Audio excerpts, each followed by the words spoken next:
Hello, everyone. Do not forget to leave a like, subscribe to the channel, and comment the word cell phone. The anime begins by asking us a very interesting question about what will happen to your social network after you pass away. At first, anyone would think that you simply would not publish anything anymore. However, perhaps it is not quite like that. There might be something much deeper behind it. After that, we meet our protagonist named Soji. He is a provocative YouTuber who dedicates himself to instigating fights, beating certain people up, and earning money at their expense. While this irritates everyone, he becomes fascinated and delighted, because every time he sees people's hate comments, he simply gets excited, because according to him, the more they hate him, the more money he earns. On the train, he can hear how his name is on everyone's lips, while the views on his channel only continue to increase. His last published video showed him beating up an MMA YouTuber. Afterward, he ran away from the scene. Even though some people hate him and detest him, they cannot stop watching him. He seems like a tough and very combative boy, but when he is in front of his sister, he is very different. Upon finding her at the hospital, he becomes very worried and asks if she can remain seated. But she asks him to calm down. His sister is named Akari, and she asks what he is doing, since he was not replying to her messages. He answers that he had a pending matter to resolve and mentions that he brought a sweet treat for her. However, Akari knows her brother perfectly well and knows that he only brought that to end up eating it all by himself. Soji asks her not to think that way, saying that the two of them could share the sweet. But his sister reminds him that he cannot eat a sweet every single day. She asks how many he has already eaten that day, and he replies that he ate 3. But she does not believe that at all, and he ends up confessing that he ate 6. She gives him a huge lecture, reminding him that he needs to maintain a balanced diet. Akari says that he is a hopeless case if she is not by his side. Soji apologizes, but she replies that precisely for that reason she is going to eat the cupcake all by herself. But unfortunately, she becomes very breathless and begins to cough. Her brother becomes worried and tries to call the nurse, but she stops him and reassures him, saying that everything is fine. Even so, she cannot understand why her body punishes her in that manner. Soji asks her to be strong, because there is only 1 month left before she travels to the United States, where the miracle doctor is going to perform her surgery. She tries to be strong, but a little worried. She asks if he is sure that he can spend so much money. Soji tells her not to worry, because he has already taken care of that and has an excellent job. Then, he remembers that old man from the orphanage, who always told him that he should live without being a nuisance to others, and that if there were an honest way to earn a lot of money, he should follow it. Unfortunately, he does not possess intellectual skills, but he has an excellent physique and a lot of talent for fighting. And if in order to earn good money he needs to be a nuisance, then he is definitely going to do that. He cares very little if the entire world hates him, as long as his sister Akari can recover. Thus a month passes, and people begin to worry, as they notice that no new video has been published on the channel. Meanwhile, others comment that he has already retired from MeTube, because his channel is now private, and that he was probably sent to the Miden Academy, an institution specialized in young people addicted to cell phones, and which according to rumors tortures them in a terrible way, to the point where nobody manages to leave that place alive. At dusk, Soji is at home eating a pudding, when suddenly he receives a message from Akari. He replies that he is doing very well and that he is eating a pudding, and Akari begins to scold him, because she knows that he should not be eating sweets. She asks him to keep his promise, and reveals that she is feeling very well, as if she had never been sick at all. She also comments that she misses him very much and wants to see him, but she will return very soon. Soji becomes emotional upon seeing that his sister is doing much better. The hours pass, and while he is sleeping, he partially opens his eyes and sees a fellow with an enormous screen about to send him to the ice sky. Soji manages to dodge the blow, but the man asks him to stop evading, calling him a scoundrel. Soji asks who he is, and the subject apologizes for having used such an offensive word. Soji asks why he is apologizing for that, instead of apologizing for almost having killed him. He continues to dodge the blows, but he ends up dropping his cell phone on the floor. The mysterious man aims at the device, but Soji picks it up and runs away. Upon arriving at the park, he informs his sister about the occurrence, and she asks what happened. Soji tells her everything, but he cannot understand why the target of that subject was precisely his cell phone. And when he was about to call the police, the man appears behind him. But Soji manages to prevent the attack. The young man is quite surprised, while Soji lunges at him, warning that now he is going to attack in self-defense. The boy manages to block his blows with great ease.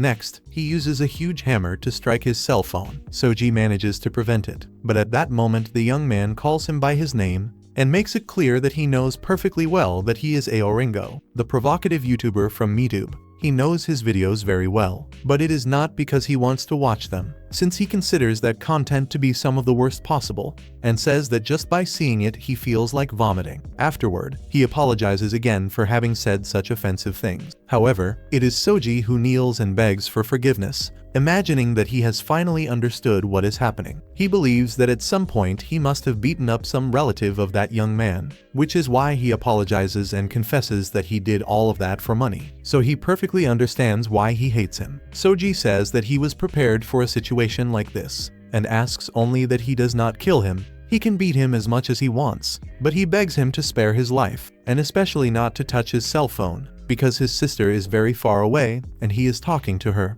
Even so, the young man continues to attack the phone, and Soji asks if he happens not to hear what he is saying. He can beat him at will, but he must not touch the cell phone, but that subject replies that he has no interest at all in hurting him. All he wants to do is destroy that phone. Soji does not intend to allow this, because he needs it to talk to his sister. The young man then asks in surprise if he really does not realize what he is saying. In reality, his sister has been dead for a month. Soji is shocked and tries to say that his sister did not die, because if that is true, he wonders whom he is talking to. At that moment, we see a flashback showing that his sister's condition worsened, and before his very eyes, she ended up passing away. Soji was unable to accept that. He did not even appear at the funeral. And when he received his sister's ashes, he refused to believe that she was inside there, consumed by suffering. He spent every day eating sweets, while sending messages to his sister's cell phone, desperate and waiting for some response. Until one day he noticed that his messages had been viewed, and shortly after they were answered, upon seeing that she told him stories of their childhood, and scolded him again for eating too many sweets. He clung with all his strength to the idea that his sister was still alive, and that no one else could be using that account. No one could replace his only family. However, back in the present, Akari's voice begins to be heard through the cell phone. The device's screen distorts and displays her face while she comments to her brother that she can finally see him. Soji becomes emotional. He cannot believe how this is possible, but his sister is alive inside the phone. Taking advantage of the moment of distraction, the young man throws the cell phone away, and when it falls to the ground, he sends a powerful attack against the device. Soji panics. However, when the smoke clears, the young man is quite surprised to realize that he failed to hit it. From the cell phone emerges the figure of Akari, who thanks her brother for having protected her. She comments that without him she would not have been able to grow so much. As for Soji, he is delighted to be able to see his sister again, but suddenly everything begins to go wrong. The figure of Akari distorts and blood begins to run down her eyes. Worried, Soji asks what is happening to her, but the young man interrupts, warning that that is no longer his sister. He reveals that the one who has been talking to Soji all this time was that ghost. Next, he explains that these spirits usually appear in important places, like bathrooms, hospitals, mirrors, music rooms, and even beaches. But nowadays they are appearing more and more in cell phones.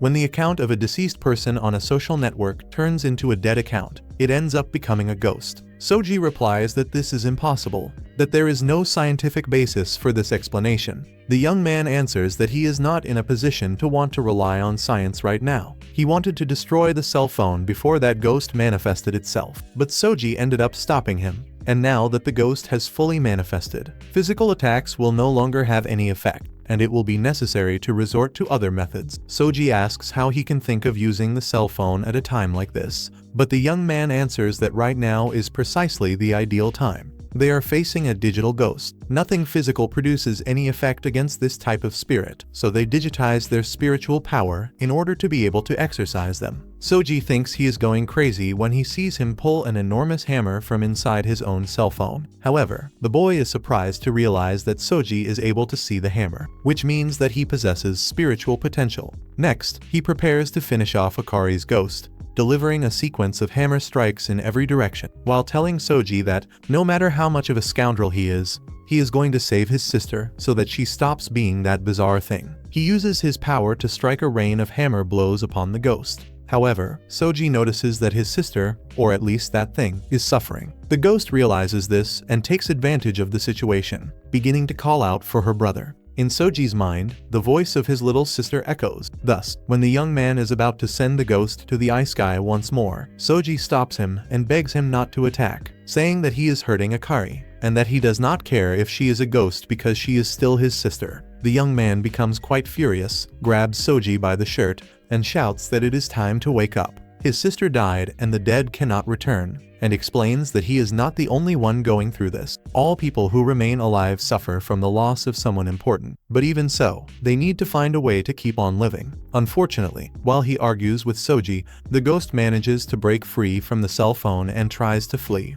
The young man tries to attack her again, but is soon surprised to see Soji approaching the ghost. He asks Akari to calm down, and she begins to stand up. The young man intervenes to try to save him, but ends up receiving Akari's blow. He curses Soji because due to his fault, he can no longer move, and furthermore, he drops his cell phone. Soji becomes frightened upon seeing what his sister did, but tries to calm her down, saying that he is there for her. However, the ghost sinks her teeth into him, while saying that now they can be together forever, because he is a hopeless case without her. Soji remembers what the young man had explained, that ghosts usually appear in places that were important to the deceased person. With this, he finally understands that his sister is unable to die because he is the one keeping her trapped in that place. He concludes that his sister believed she could not die and leave him alone, feeling responsible for him. In reality, she cannot move on precisely because Soji is preventing her. He also recalls the words of the young man, who had said that he was not the only one suffering, but that everyone needed to do what was necessary to keep on living. At that instant, his cell phone begins to glow, and Akari lets go of him, while Soji reaches his hand out toward his phone, igniting a digital blue flame. The young man is quite impressed when he notices that Soji awakened his power at the last instant. But what draws his attention the most are those blue flames. Soji tells his sister that she has already died, and that she cannot continue to remain in that world. He admits that he is a hopeless case, but promises that from now on he will only eat one sweet per day. Akari's ghost becomes very furious and charges at him, screaming that he is going to stay with her forever. However, Soji replies that the time has come for her to rest, because he will manage to move forward alone. Soji delivers a blow filled with blue flames, managing to exorcise his sister's ghost. Before disappearing, Akari speaks with her true voice once again and says goodbye to her brother, while Soji can do nothing else but mourn her departure. Some time later, the team of the black-haired young man, whose name is Kasabata, gets frightened thinking that he died. However, he replies that he is still alive. The other members of the team begin to argue with him, saying that the ghost belonged to a recently created account and that he should have defeated it with great ease. Therefore, they find it quite disappointing that he allowed that poor boy to have to exorcise his own sister. Kasabata feels offended by the criticism, but reveals that that boy possesses an incendiary spiritual power. The rest of the team laments upon discovering that it is an offensive type power, and that, furthermore, it is not such a rare ability. However, Kasabata reveals that his flames are blue. This information takes the entire team by surprise. Some begin to wonder what they are going to do with them, while the team master warns that they are going to take him to the Miden Academy, and that once they get there, it will depend solely on him to learn or die. Thus, time passes. Soji awakens in an inn, wondering if everything he experienced was nothing more than a dream, but Kasabata quickly takes care of bringing him back to reality. Soji asks who he is, and if by any chance he brought him to that motel to take advantage of him. The young man tells him to stop talking nonsense. Now a bit more serious, Soji asks what happened to his little sister. Kasabata then throws a cell phone at him. Soji accesses his sister's social network and is quite surprised when he discovers that that account simply does not exist anymore. Kasabata explains that dead accounts turn into ghosts and that once those ghosts are exorcised, the accounts disappear. Even if by force, Soji understands that his sister has truly departed. The illness took her away, and now it is time to move forward. He promised his sister that he would manage to take care of himself, and the moment has arrived to put his life in order. But Kasabata warns that he had better stop pretending that everything is fine, as it is obvious that what happened was painful. Soji recalls that he was the very one who said it was necessary to do what was required to keep on living. At that moment, Kasabata introduces himself formally and requests that Soji call him by his last name. Next, he orders him to accompany him so he can show him the bathroom. This is quite suspicious, but here we go. While they walk, Soji notices that that inn seems very expensive, but Kasabata explains that that is not an inn. In reality, they are at the Miden Academy, a school for exorcists. Soji is quite surprised, because the room in which he woke up really looked like that of an inn. Kasabata repeats that it is an academy and explains that the room where they were was his. Since the academy functions as a boarding school, they chose that style of decoration because they believe that this way they managed to ward off bad luck. On the other hand, we see a group of students. Some feel sorry for Kasabata, while others not so much because that idiot is also quite conceited. They say that the one accompanying him is Aoringo, the provocative metaber, a global idiot. This girl named Kasabata thinks Soji is quite handsome, but her heart belongs to Kasabata. The boy with light blue hair observes him and calls him a rotten apple. On the other hand, little Renri comments that she is very excited because she is subscribed to his channel. But this boy named Yurusagawa wants absolutely nothing to do with him. The girl with purple hair named Hasumi is not interested in him,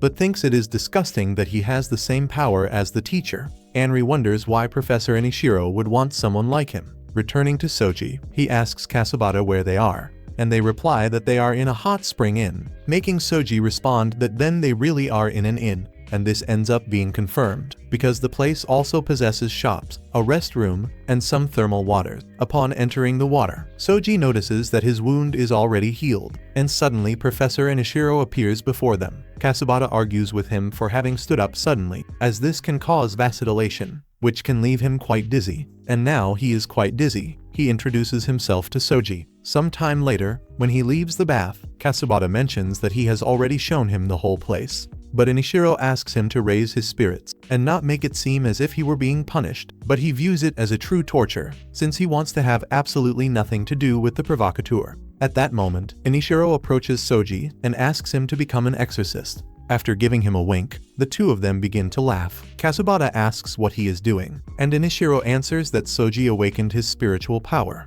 and that the best thing is for him to become an exorcist. Soji cannot understand that. But Inishiro begins to explain that the problem of exorcists has existed for several millennia, waging fierce battles against evil spirits. The exorcists developed techniques to release spiritual power, but suddenly a few decades ago a great revolution happened, and the world of ghosts became digital. However, while Inishiro is giving this whole explanation, Soji is only preparing himself to leave. Thus, the whole story that he was telling with such excitement goes away. Soji simply hits the road and leaves him talking to himself, while he looks for a way to return home. Inishiro asks him not to be so cruel to him, and asks if by any chance he does not want to know more about this story. But Soji apologizes and says that he is not interested in the slightest, because he no longer wants to get involved with this whole story of ghosts, exorcists, and much less with this so-called spiritual power. He is only interested in leaving exorcism and provocations in the past, getting a normal job, eating one sweet per day, and being able to sleep. That is the life he aims for, because before the only thing he had in mind was to help his sister. But now that he lost her, he finds himself empty. But things are the way they are, so he prepares to buy a little sweet and hit the road from that place. However, Inishiro asks if he really intends to leave like this, without even discovering what happened to his sister. This catches Soji's attention, while Inishiro comments that his sister did not die because of the illness. Next, he reveals that she was murdered by a powerful ghost account, explaining that this account chooses and kills those who have strong connections to that world, and that all of its victims shed tears of blood before dying. Soji becomes very angry and asks where this ghost is, because he intends to find that idiot and kill him with his own hands. But Inishiro, very calmly, replies that he cannot do that because he is too weak. Soji gets irritated and lunges at him, but Kasabata steps in, saying that even though his teacher looks like an idiot, he is still his teacher. Inishiro asks Soji not to mistreat him. Next, he proposes a deal. If he manages to knock down Kasabata, he will recognize his strength and will tell him everything he knows. Kasabata wastes no time and invokes his digital hammer, getting excited to finally be able to beat up that imbecile. However, Soji charges toward Inishiro, who runs away while shouting that the agreement was to defeat Kasabata. Soji replies that he has no time to lose because he lost someone important. At that moment, Kasabata strikes him with his hammer, commenting that his losses do not make him special, as many people in that place have similar stories. Kasabata says that it felt very good to hit him, and to provoke Soji's fury even further, comments that it was even better than hitting his sister. The provocation works, so Soji tells Inashiro that he better tell him everything as soon as he destroys that imbecile. The students notice the conflict, and some comment that the blue-haired boy is quite famous. The teacher asks Inashiro to please take them to the training area, but he replies that he will do this because he wants everyone to pay attention. While Urusagawa finds it quite disgusting to see a boy with a hammer fighting against a provocateur, the little fan of Soji tells her not to be silly,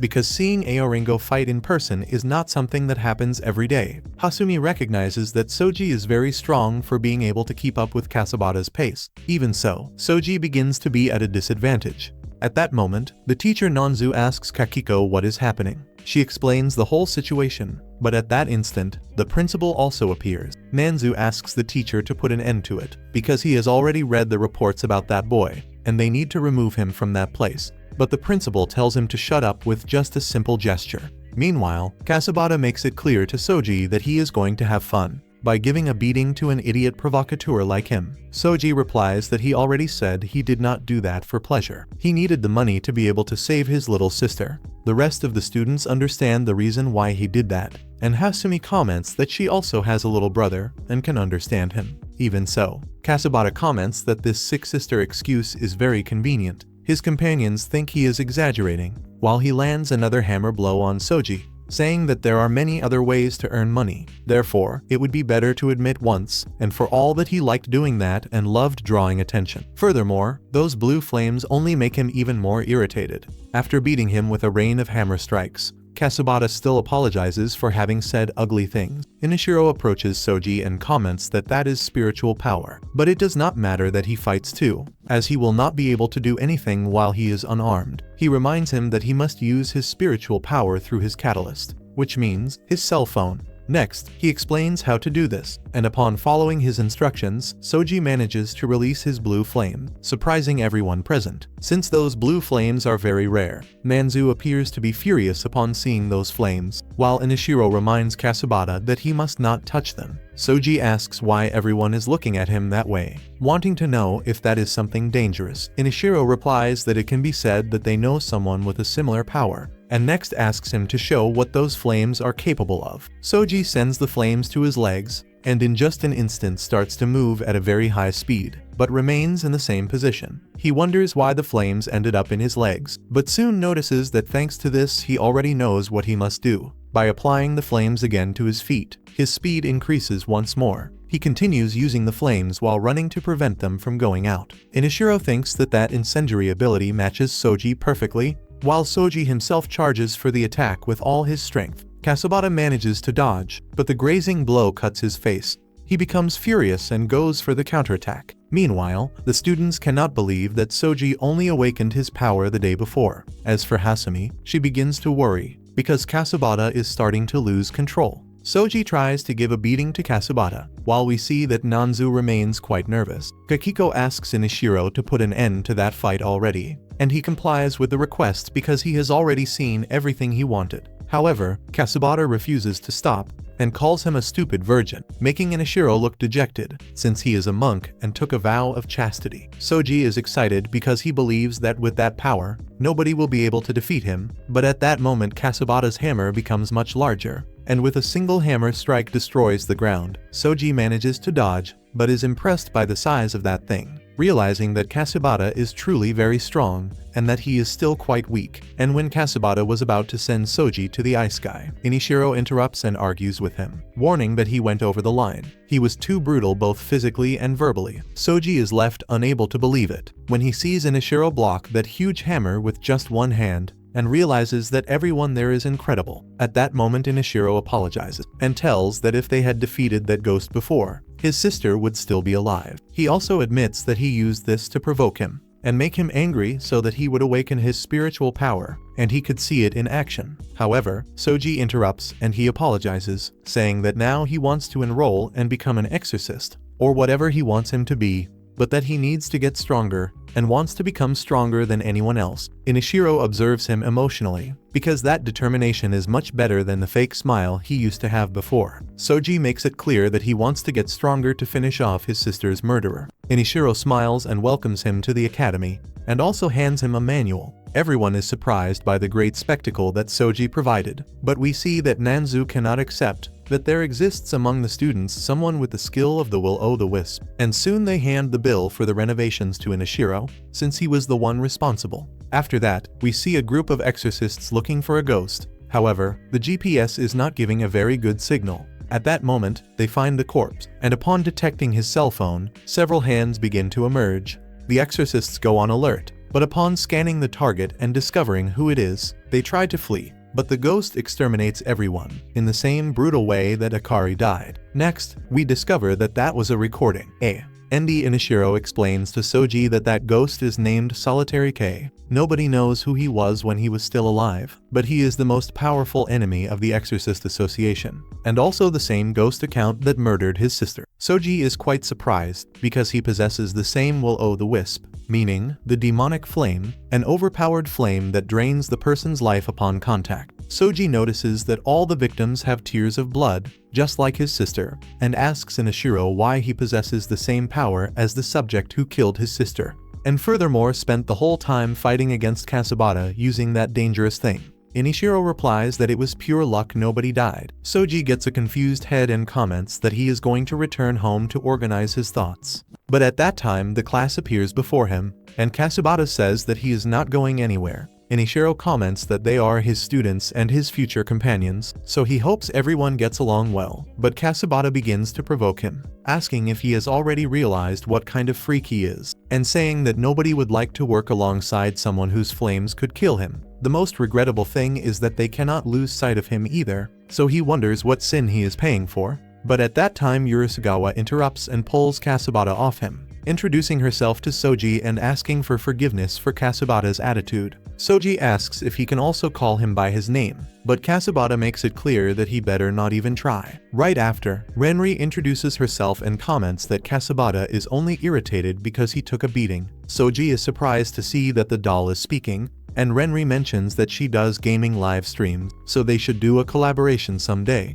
Urisugawa asks for everyone to take a photo, while the others cannot believe that they are treating a user of the will-o'-the-wisp with such naturalness. Inishiro comments that the time has come for the first test. Next, Soji already appears wearing his uniform. Inishiro explains that they are going to use that machine to test his spiritual power, and that if he passes he will be sent to field exorcism missions, which means he will be able to face Solitary K at any moment. This motivates Soji, who thinks about doing whatever is necessary to finish off that idiot ghost. Inishiro activates the machine, and from it emerge two muscular spirits called Yuyumomi. The condition to pass is to defeat 100 of them, but Inishiro recommends that he not underestimate them. Soji springs into action and defeats two. However, he soon begins to stagger. Inishiro warns that the test ends there, explaining that when Soji releases his virtual power, the cell phone's battery synchronizes with his spiritual power. In other words, he ran out of battery, or better said, spiritual power. Sometime later, while they are eating, Inishiro explains that that is an endurance test, and that defeating 100 of those spirits is not going to be easy at all. Urisugawa reminds that Soji had already spent spiritual power during the fight against Kasabata, and Inishiro reveals that his sole objective was to make him experience the sensation of running out of battery. Soji understands, but changes the subject, commenting that that place seems much more like an inn than an academy. He is surprised to notice that it is already night, and Inishiro asks him to calm down. Next, he explains that when he runs out of battery, he simply shuts down for about 5 hours, and do whatever you want with him, and he will not react during all that time. Inishiro even makes it clear that if this happens during a field mission, he will be practically dead. Soji feels like a true failure, since before he thought everything would be very easy. Inishiro laughs and comments that that is just a demonstration of the strength of his spiritual power, as the real test will take place within a week, and he will have only a single opportunity. In case he does not pass, he will be locked up and subjected to various torture. Furthermore, the academy is quite divided, because many people believe that he is an accomplice of Solitary K. After all, that will-o'-the-wisp killed many people, which means that Soji is going to have many enemies in that place. Inishiro recommends that he eat well and sleep plenty, because that is the best way to recover his spiritual power. Some time later, when he finishes eating, Soji asks where his room is, but Kasabata tells him to stop talking nonsense, because he had already said that he cannot lose sight of him, meaning Soji is going to stay in the same room as him without discussion. Kasubata begins to provoke him and insult him, but Soji only stares at him with a look full of determination. Upon realizing this, Kasubata wonders if he is thinking about why he must stay with him, making it clear that he also thinks exactly the same thing. But out of nowhere, Soji asks Kasubata to train him, so that he can manage to learn to control his spiritual power in that single week. Kasubata is left with no reaction, and asks how he can ask for something like that precisely from the one who just gave him a beating. Soji replies that his pride does not matter. He is weak and needs to get stronger. Kasubata then reveals that either way he was already going to train him, because Professor Inishiro had made that request to him. Upon hearing this, Soji gives thanks all excited. At that moment, we see a flashback in which Inishiro asks Kasubata to train Soji, explaining that as the class representative, that is also his responsibility. Kasubata had refused because he hates users of incendiary abilities. Even so, Inishiro insisted, because he believed that that would be the best not only for Soji, but also for Kasubata himself. After those words, he finally accepts, and while he observes Soji, he thinks that users of incendiary abilities are all the same. When it is time to sleep, Soji begins to complain because he cannot fall asleep, and furthermore he already slept 5 hours during the afternoon. Kasubata just tells him to shut his mouth and go to sleep. The next day, they begin training, where Kasubata explains to Soji that he needs to control the flow of his spiritual power, since he is overflowing too much, and for that reason his battery runs out very quickly. He explains that spiritual power is influenced by the mental state. Therefore, he recommends that he imagine something that helps him contain it. He must find a unique image that helps him control this power, and as soon as he manages, that control will improve. After an instant, Soji runs out of battery,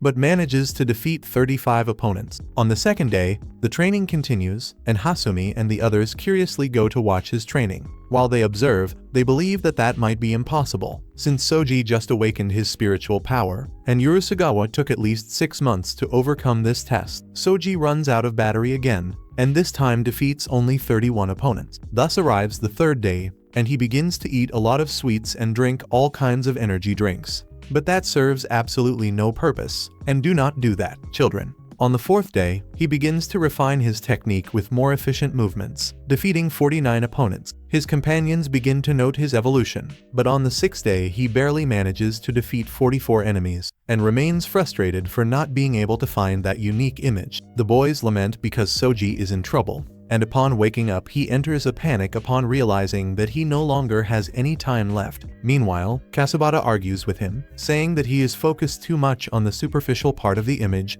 when it should be something tangible capable of running through his entire body. Even so, Soji puts the worry aside and prefers to eat some cupcakes. Kasubata asks if he really thinks they are not going to do anything against him, making it clear that that is not just a threat. The people in that place are dying to dissect him alive, and do not intend to leave even his bones behind. When Soji hears the word bones, he asks Kasubata if he could return home for a moment. Kasubata thinks to himself that he already knew that users of incendiary abilities were pure worthlessness, living only for the emotion of the moment. But Soji explains that he just remembered that the commemorative photo and Akari's urn remained at home. When he heard the word bones, he remembered that he never locked the door, and that some degenerate might enter there and steal them. Kasubata asks if he still has not understood that he could be killed the next day, or if that was just an excuse to run away. Soji replies that he has no reason to run away, because that is now all he has left. The night passes, and the next day everyone gathers to watch Soji's test. He does not feel that that is scary, but believes that finally everything is going to end that day. The test begins very quickly. Soji observes his battery and begins to defeat the Yuyamami. Inishiro gets worried because he is releasing too large a flame. Soji has already defeated 20 opponents, and his battery is already at half. Meanwhile, Nanzu and the bald man next to him get excited, as they believe that he is never going to manage to overcome that test. After all, he awakened his power only a week ago, and to expect him to pass that test would be like expecting a newborn to start walking. His companions begin to encourage him, but when he reaches 36 enemies defeated and his battery drops to 28%, Nanzu and the bald man smile. While Kasubata begins to laugh and asks what kind of pathetic spectacle that is, he orders Soji to lose already, calling him an incendiary provocateur of trash. His companions ask what happened to him, but Kasubata's words end up encouraging everyone present, who also begin to insult Soji. the battery continues decreasing. But at that moment Soji has an epiphany and remembers the time when he was a YouTuber and received countless insults in the comment. At that time he was very afraid of provoking people, because he felt that he attracted all the hatred in the world. But when Akari began to get worse, he realized that there was nothing more terrifying than that. He needed money to save his sister, and therefore all the hatred that appeared on the screen ended up transforming into the machine that yielded him money. Now, finally, he understands what he needs to do. Soji begins to control the flow of his spiritual power, surprising everyone when he defeats the Yuumomi one after the other. Nanzu and the bald man cannot believe what they are seeing. Inishiro observes Kasabata and comments that he did an excellent job, because by putting the entire class against Soji, he recreated an environment in which he lived as a provocateur, as that was a concrete and tangible image for him. He finally managed to find his unique image. Therefore, Inishiro believes that the two of them are going to form a quite amusing duo. However, Nanzu refuses to accept that result and invokes the Yuumomi at their maximum potency. Even so, Soji comments that that was not enough, because he still wants to feel more anger. Upon reconnecting with the emotion he felt as a provocateur, he defeats all the Yuumomi as if it were nothing, causing the machine itself to stop working. One of the students comments that passing the mark of 160 is a new record in the power release test. While Nanzu walks away frustrated, and Kasabata observes Soji, remembering when that shameless idiot said that he did not provoke people for pleasure. The next day, Soji is quite surprised, but he imagined that that was a school for exorcists, so he wonders why they were having a math class. Hasumi explains that the institution remains an officially recognized school, and says that if he needs help, he can ask her, adding that he can call her by her name. At that moment, Urusagawa comments that Renri only keeps telling him to study. Thus, Soji and his childhood friend began to get along better. While Soji wonders what kind of spiritual power the other students possess, Kasabata asks Soji to admit that he loves to fight because he is a crazy provocateur. At that moment, they are interrupted by Urusagawa, who comments that all people of the offensive type have a horrible personality, and that includes him too. Kasabata tells him to look at himself, saying that he is not like Soji, because Soji is evil and he is good. The boys just observe the two arguing, since that is something quite typical. At that moment, Inishiro enters the room and warns that they have a mission from the intelligence division. It is time for Soji to go on his first mission. He then wonders whom he should place on his team, remembering that exorcism is teamwork. Upon seeing Kasabata and Urusagawa arguing as usual, he feels they can form the perfect team, and announces that the three of them will go together. Meanwhile, in a sort of movie theater filled with corpses, Solitary K mourns the death of Akari, who had just awakened shortly before being eliminated. His companion Garen tries to cheer him up, since he has seen him quite depressed in recent days, and says that when one door closes, another opens.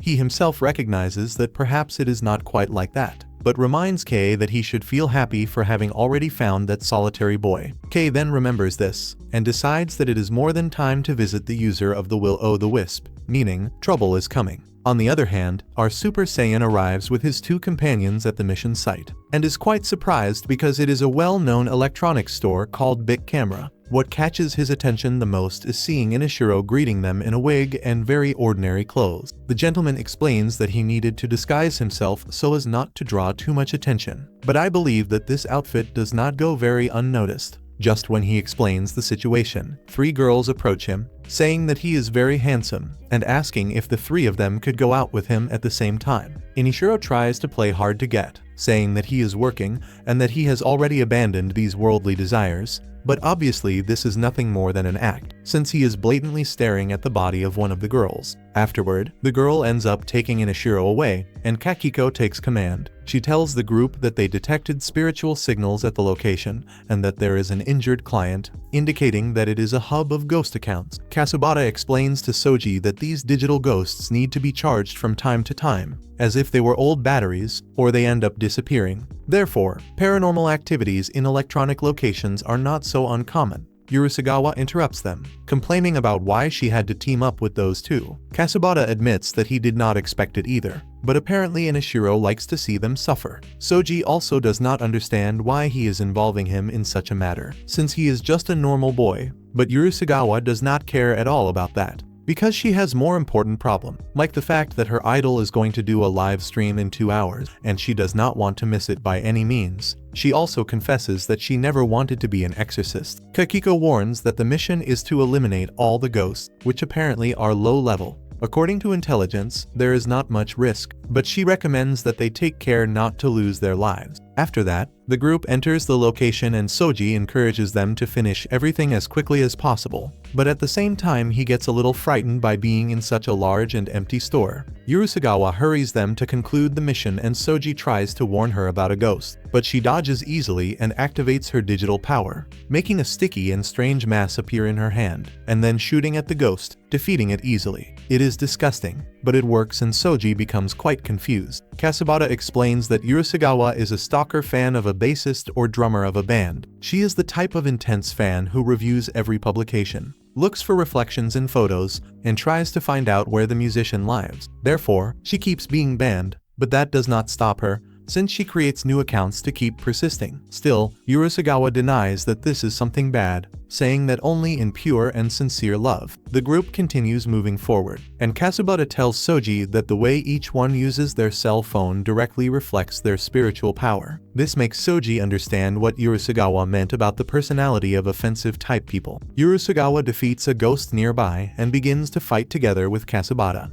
working in perfect coordination and eliminating several specters. Soji is surprised for not expecting such synchrony, since until recently they were fighting like cats and dogs, but now they demonstrate that they have known each other for a long time at the academy and understand each other perfectly. He realizes that exorcisms are teamwork and decides not to stay behind. Upon seeing a ghost emerging behind his companions, he charges forward to eliminate it, but the two do not thank him and even curse him, since he was the one who almost killed them with his will-o'-the-wisp. Meanwhile, in another part of the store, two thieves take advantage of the fact that the location is empty to steal everything they can, but end up being caught by ghosts at that moment. On the other hand, Urusagawa confesses to Soji that she never wanted to be an exorcist. She says that she is good at fighting and has talent, so she ended up accepting it. Furthermore, she needs a lot of money to continue supporting her idol in super chats and demonstrate all her love. Even so, all of this still seems quite strange to Soji. Kasabata tells them to concentrate and Urusagawa replies that she is always concentrated, reminding Soji that he is someone inferior. Even while arguing, they continue fighting together without problems. Urusagawa still asks Soji to get out of the way, saying that his will-o'-the-wisp is disruptive, making Soji feel bad. Thus, the group arrives at the final destination on the top floor. Urusagawa asks them to be quick so that she can manage to watch the live stream.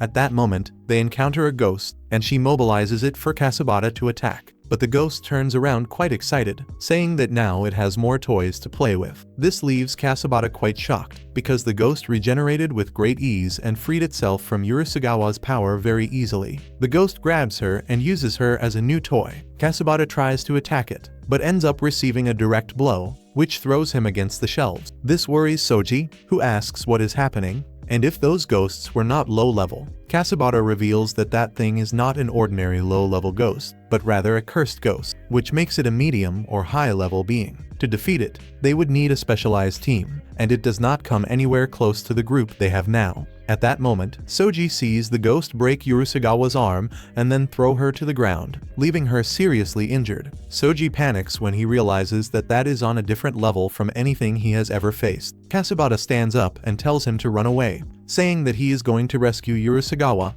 He orders Soji not to fight, because his flames only get in the way. Even so, Soji advances with his spiritual power, but it is totally useless. The ghost regenerates in an instant and begins to comment that Urusagawa would look much better with a broken neck. Soji runs to save her, and at that time the ghost is hit by a stuffed animal filled with the will-o'-the-wisp, thus freeing Urusagawa. Soji then reminds Kasabata that exorcism is teamwork, and says that he does not care if his power gets in the way or not. Kasabata recovers Urusagawa and they flee. The ghost begins to throw objects to block the exit. Meanwhile, Kakiko argues with the intelligence group for not having informed them that there was a medium-level ghost. And why is that rascal Inashiro not at the location? Returning to the group, they are hidden. Soji, despite being worried, tells Kasubata that he was useful. Kasubata argues with him, saying that if his fire had touched anyone, that person would have died. However, he notices something, and at that moment Soji approaches and touches his flame. Upon seeing that that is not killing him, Kasubata is quite surprised and manages to understand what is happening.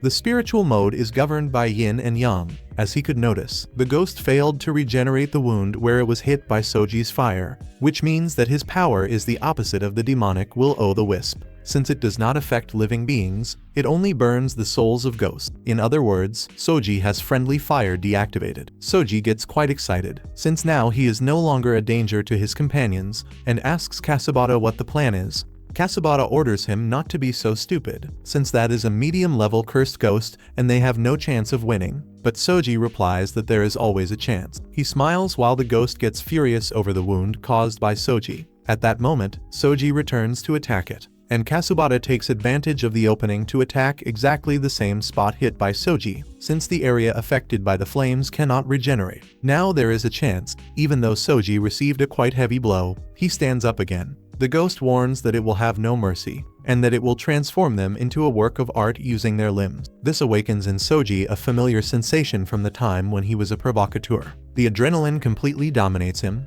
and Kasubata smiles upon seeing that he is enjoying the situation. Meanwhile, the live stream that Urusagawa was waiting for finally begins. Returning to the group, Soji misses an attack, and upon tripping, becomes exposed to a direct blow. Kasubata tries to save him, but at that time, Urusagawa's sticky mass appears again to enter the battle. She is very furious, because she lost her streak of being the first to send a super chat, and orders the two to attack that thing that made her miss the live stream. The ghost becomes trapped in her power, and the group takes advantage to attack with everything. They attack in sequence, causing great damage to the creature, but it is about to free itself. At that time, Urusagawa's idol thanks the first person who sent the super chat in the direct message, and she comments that next time she will buy front row tickets. This makes Urusagawa revolt, asking who that idiot is that thinks of getting close to her little baby. Her emotions explode, releasing even more power, which tightens around the ghost forcefully. Soji is highly amused, and comments that she has a personality that is even worse than theirs. He attacks the ghost, and says that they are three idiots together,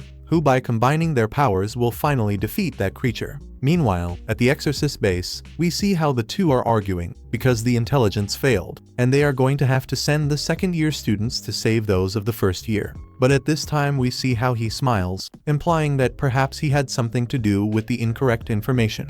Returning to the group, the ghost disappears. Kiyomi falls exhausted, while Soji shouts with excitement, and Kasubata asks him to accept it once and for all. He always apologized to his sister, but deep down he knows he is no longer useless. And in the end, Soji accepts that yes, he is trash. But Kasubata says that even from trash a great exorcist can emerge. On the other hand, Kiyomi cheers him up in her own way, and the boys get excited, since they managed to overcome their first mission together, and now they are officially the worst possible trio. But they work. Kasubata warns Soji that from now on they are going to start training together, and they begin to charge forward excitedly. However, we see that among the rubble of the location, digital particles begin to appear. Soji notices a voice that is mourning, and upon turning around to ask his companions why they are sad, he notices that they fall to the ground with bleeding eyes, and Solitary K begins to emerge from a screen, lamenting having lost another dead account. Soji is left breathless and finds it increasingly difficult to breathe. Rage consumes him. While his companions fall to the ground, he is blinded by anger, digitalizing his flames and charging at Solitary, connecting a great quantity of blows, which did not produce any effect. Solitary laments and asks if by any chance that is the best he can do. Soji is quite impressed to see that he caused no damage, and suddenly his eyes fill with blood, and he falls to the ground. Soji wonders why this ghost knows his name and why it appeared there out of nowhere. Furthermore, he does not understand having the same power, but now none of that matters, and he tries to move to take revenge on his sister's murderer. Solitary asks if by any chance he refers to Akari from the hospital, because if it is her he is very sad because he exerted too much effort to be able to kill her, and he made her death be in vain. His words leave Soji very angry. who tries to move his body while having memories of his dear sister, while Solitary notices that his sister's death links him to this world, and if he kills him he will be able to be reborn as a ghost. Therefore he extends his flames to attack Soji. However, when he does that his attack is interrupted, and from the battlefield Inishiro joins them. Solitary asks who he is, and he introduces himself as the teacher of these boys. Soon they find themselves together with Kiyomi and Kasabata, and Solitary notices that this teacher is quite fast. Soji worries about his companions, but Inishiro tells him that he must not worry because they are still alive, and then he begins to cry asking for their forgiveness, since those women would not let him go, and because of that they had to face a medium-level specter, while he was completely relaxed at the karaoke with the women. Then Solitary returns to attack them, but they are protected by a barrier. Soji does not understand anything, but Kasabata explains that this is a barrier that prevents the intrusion of chronic entities for 3 minutes. The detail is that it can be broken if a physical object crosses it. It is a barrier that prevents ghosts from attacking. Inishiro asks the boys not to move from that place, and congratulates Soji because he did an excellent job, while he feels that he was only useless. But Inishiro says that he did not give up and always kept his head high, which means that he did not lose, and now it is time for him to take care of the rest. He invokes his spiritual power, and from his fan emerges an enormous carp, which attacks Solitary and warns that fire cannot be used in closed environment. So the best thing is to extinguish it. Soji is surprised to see how powerful his teacher is, and asks the boys what type of virtual power is Inishiro's. However, Kasabata reveals that Professor Inishiro cannot utilize virtual power. In other words, he is utilizing his spiritual power through a converter device, and his fan was designed for that, revealing that the majority of veterans with developed spiritual power do the same, because it is not easy at all for analog people to face virtual ghosts. For that same reason, the Miden Academy exists to create a new generation of exorcists. He is just an old man, but their future is extraordinary. Their power begins to collide, but Inishiro's eyes begin to fill with blood, because when an analog exorcist virtualizes their spiritual power, the result is only 10% of his original power. Soji becomes quite worried, but Kasabata asks him to calm down because that guy's spiritual power was already broken, and despite being heavily nerfed, it continues to be absurd. Inishiro attacks Solitary with the tricolor glowing carp, leaving Soji surprised, while Kasabata tells him that Inishiro is the genius exorcist who at 18 years old exorcised a Janaki, a calamity-level creature, which gave him the nickname of Living Legend. However, he out of nowhere retired from the activity and refused to become the leader of the association in order to form the next generation. And as much as their teacher is very annoying, it is very difficult to imagine him losing, while Inishiro thinks that it is quite detestable getting old. But before the new generation he cannot embarrass himself. Without losing time, he advances once more against Solitary. However, he disappears, and now we see that he finds himself in the network and asks Garen why he placed him forcefully there. He recalls that he had said that he only wanted to say hello, and furthermore he was running out of battery. Solitary understands why he was having so much difficulty moving, and complains because a ghost account cannot stay long in the real world. But Garen replies that this problem is only a matter of time before being resolved, as soon as the land of dead accounts is complete.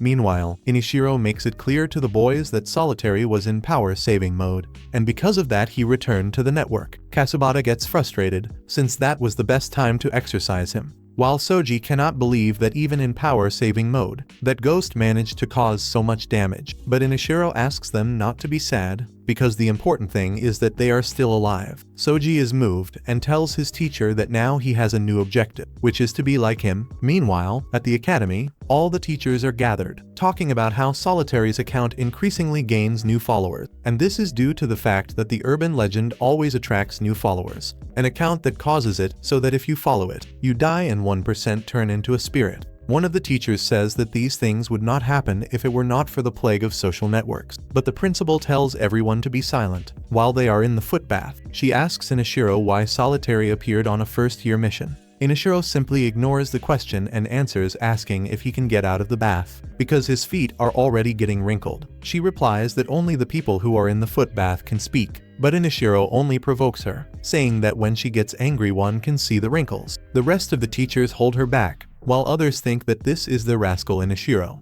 the only one capable of speaking that way with the principal. He finally answers the question, saying that if Solitary appeared it might be because of Soji, since apparently he is interested in him because he has the same power. And from what he could notice in the battle, he wants to kill Soji to transform him into a ghost account. The rest of the teachers become very afraid, and Nanzu begins to say that the best option is to kill Soji and exorcise his spirit, as well as incinerate his body. But Inishiro asks him to stop with this subject, because now Soji is his student, and he will be the one to take care of everything. Afterward, he makes it very clear to everyone that he is irritated, and asks the intelligence leader if they already knew there was a medium-level ghost in that place. One of the teachers, a bit nervous, asks him to stop making it seem as if they were the ones responsible, and apologizes for having passed the wrong information. But yes, he knew.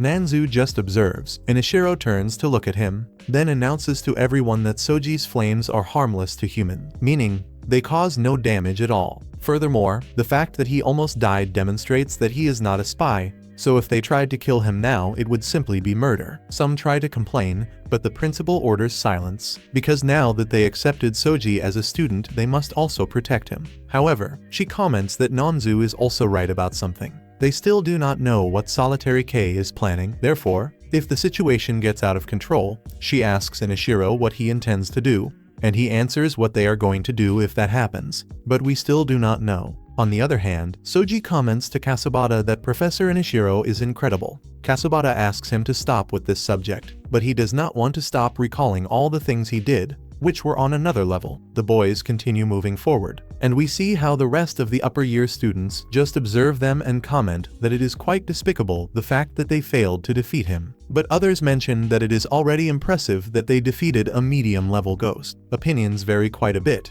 but they plan to demonstrate who is superior. At that time, Soji opens a door without knocking, and almost comes face to face with a semi-naked Urusagawa, but he does not pay attention to that. Instead, he is surprised to see that she is as good as new, so he asks if she is really Urusagawa, and she gives him a slap warning that she is just without makeup. At that time, the nurse Minako Kochi appears. Soji replies that it is a pleasure, but Minako mentions that they had already met when he arrived unconscious. She takes a photo of him and uses her spiritual power to heal his external wounds. Soji is quite surprised, but Minako says she is a bit tired because she also had to do some touch-ups on Urusagawa. Soji understands that this uses a lot of spiritual power, and Minako reveals that besides healing them, it also helps the principal treat her wrinkles. It is explained why the principal does not look 65 years old. Soji asks if her power is only for touch-ups, and Minako confirms, saying that she cannot heal internal things like diseases.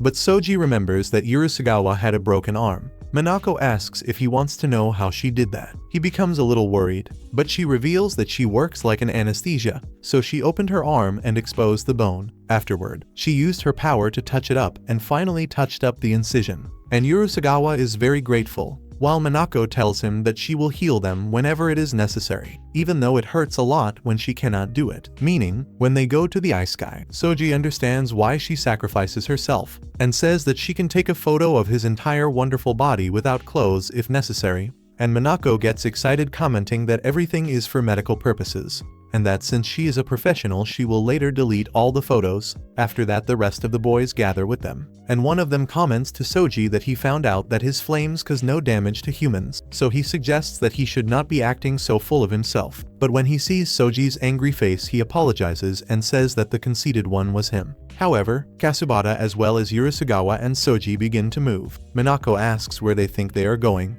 and the boys reply that it is time to train. Urusagawa is very angry because even though she does not want to be an exorcist, she gets irritated that they took a beating. Meanwhile, Soji thinks that the idiot who murdered his sister was right in front of him, and he was unable to do anything. But next time he does not intend to let him escape. Minako just observes them and comments that youth is beautiful. She does not want to be mean, but invites them to look at their cell phones, and upon doing that they realize that they are discharged, so she recommends that they go rest because rest is also part of the training. Soji gets irritated, but understands that she is right, but his group does not intend to stop, and if they cannot train their spiritual power, they are going to train their muscles. Meanwhile, we see Inishiro observing everything, and remembering the moment when they asked him what he would do if things got out of control, and he replied that he himself would kill him, But that is not going to happen because this academy needs Soji and also the class, which he knows will strive very hard to get stronger. Sometime later, Soji gathers with Kasubata and Renri to ask them to help him train, since in the last fight he realized that his physical abilities fall way below all the rest. He is sure that if he manages to improve this aspect, he will no longer be destroyed in every battle, something that would only happen if they fought with everything they have. It is a quite intelligent request, but Kasubata simply ignores him. Renri asks him to have patience, since Kasubata is in one of his daily routines. It is the most important of the day and Soji becomes quite confused. When he takes a peek at what Kasubata is doing, he is impressed to see that he is fighting against internet trolls. Anyone would say that he is wasting time and getting irritated for nothing. But according to Kasubata, he is educating the users. Soji thinks that that thing is a waste of time. After a while, when Kasubata finally finishes his daily anti-stress routine, Soji asks a curious question, wanting to know if he ever belonged to a gang. Kasubata is caught by surprise and asks why he thinks that, since the fact that he has a tattoo does not make him a criminal, but Renri interrupts and reveals that yes, he has already been in a gang, and shows a photo of how Kasubata was at that time. Soji becomes curious, and now wants to know more about his companions and everyone in that academy. Renri gets excited and says that he can ask whatever he wants. However, she also comments that if what he wants is to improve his physique, there is someone much more qualified to teach him, and sends him to the academy store to meet with Renri. The problem is that upon arriving there, Soji greets her, but she does not answer, and he panics when he sees that next to her there are several dolls, thinking that Rajima probably has a multiplication ability. But out of nowhere she slaps him to make him stop with that nonsense and explains that what he is seeing is Demi, the academy's mascot and the store's best-selling product. In other words, she tells him that that is not her original body, but rather her spiritual power that allows her to control the doll remotely, while her real body remains in the safety of her room. This makes her a master of close-quarters combat, since she does not need to worry about getting hurt. Soji asks for lessons and Rajima takes him straight to the training room. She thanks Imo for carrying a huge, heavy suit of armor. He complains and asks why they made him carry that, but Rajima ignores him and tells Soji to get ready. At first, he hesitates a little, but he begins to take a beating from Rajima. Her movements are fast and fluid, transforming the doll's light blows into an implacable force. While Imo recommends to the defeated Soji that he take the fight seriously, because Rajima is at the global top of the best esport players and manages to bring all the impossible video game movements into real life. Soji apologizes for having underestimated her, then takes out his cell phone to fight with everything. Rajima also decides to match his determination. She gets serious and links herself to a new doll, a giant armor with a baby's head, the finest creation of the academy's artisans, the Demi technique. The second round starts very quickly, and Soji thinks that now it will be easier because she is bigger, or at least it should be that way. But it turns out to be quite different, since in a matter of seconds, Rajima sends him flying in a totally absurd way, and then finishes him off with a Street Fighter combo. Soji does not understand where she gets such absurd reflexes, and she explains that it is not enough just to fight. You have to read the opponent, taking into account every breath and movement until you internalize the rhythm of the battle. And thanks to this explanation, Soji becomes more aware of what is happening around him, instead of simply focusing on attacking. With this, the fight gradually stops being a beating and becomes a confrontation where Soji can already dodge several attacks and even block them. The difference between this Soji and the one from a few minutes ago is absurd, but Rajima comments that he still has something to learn and raises her hand, warning that a special technique is still missing. The cannon blasts Soji, who falls defeated to the ground, but he still does not think of giving up. So he stands up again, recognizing that she is much stronger than he imagined, and that it will be a great honor to be able to call her master. She replies that it had been a long time since anyone managed to block one of her blows, and the atmosphere becomes quite epic. This leaves Imo a bit uncomfortable, and afterward they go to the infirmary to treat the wounds, where the nurse recommends that they do not overdo it, since the principal is getting annoyed at not being able to do her anti-aging treatment. Soji apologizes to her. After that, when he leaves the restroom, he starts thinking about what Rajima would be like in real life, imagining that she might be that typical gamer who uses a cute female skin just to play, but he gets distracted and ends up bumping into Kiyomi, a shy girl with pink hair.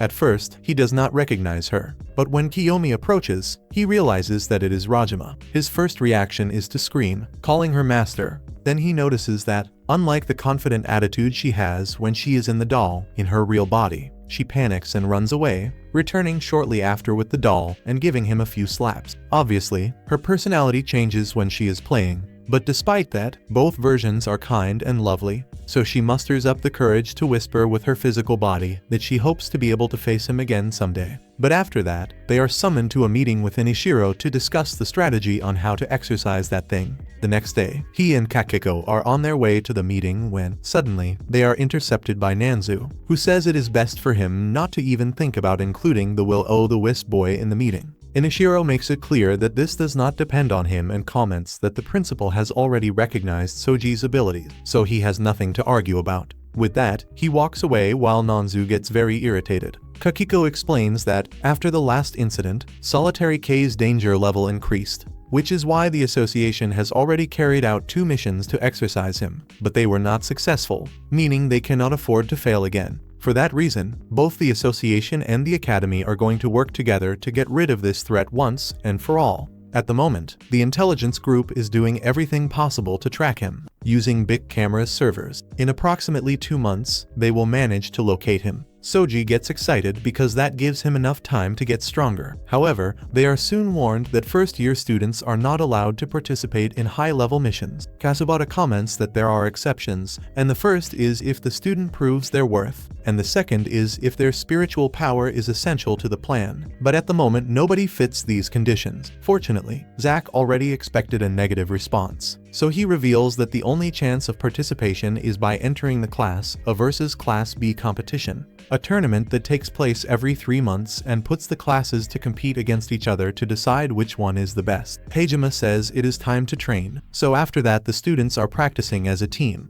At a certain point, Soji is saved by Emoto's power, which allows him to create barriers when he listens to music. But due to being distracted, the barrier collapses and almost everyone ends up being defeated. The group runs because Zack is not very good at teamwork, but fortunately the rest of the group does well and manages to control the situation surrounding the 3 ghosts. During the process, he realizes that Renri Hasumi's ability allows him to monitor any enemy at the same time from the photos on his cell phone, which places him in a more informative role. But this is precisely the key to the team, and thanks to him and Emoto, the offensive skills can shine. Zack observes the training very satisfied and comments that if they keep improving, they might have good chances of winning the competition. The group spends the rest of the afternoon training together, and Soji understands that he needs to train much more if he wants to keep up with their pace. Therefore, when they finish training, he informs everyone that he is going to train alone on his own. Hejima asks him not to push himself too hard, but in the end he does not listen to her and ends up training until exhaustion. He literally falls from fatigue, but fortunately he is protected by Isurugi, although perhaps it would have been better if he had not been caught. Isurugi introduces himself and comments that he also is another student of the academy, clarifying to Soji that he is quite famous,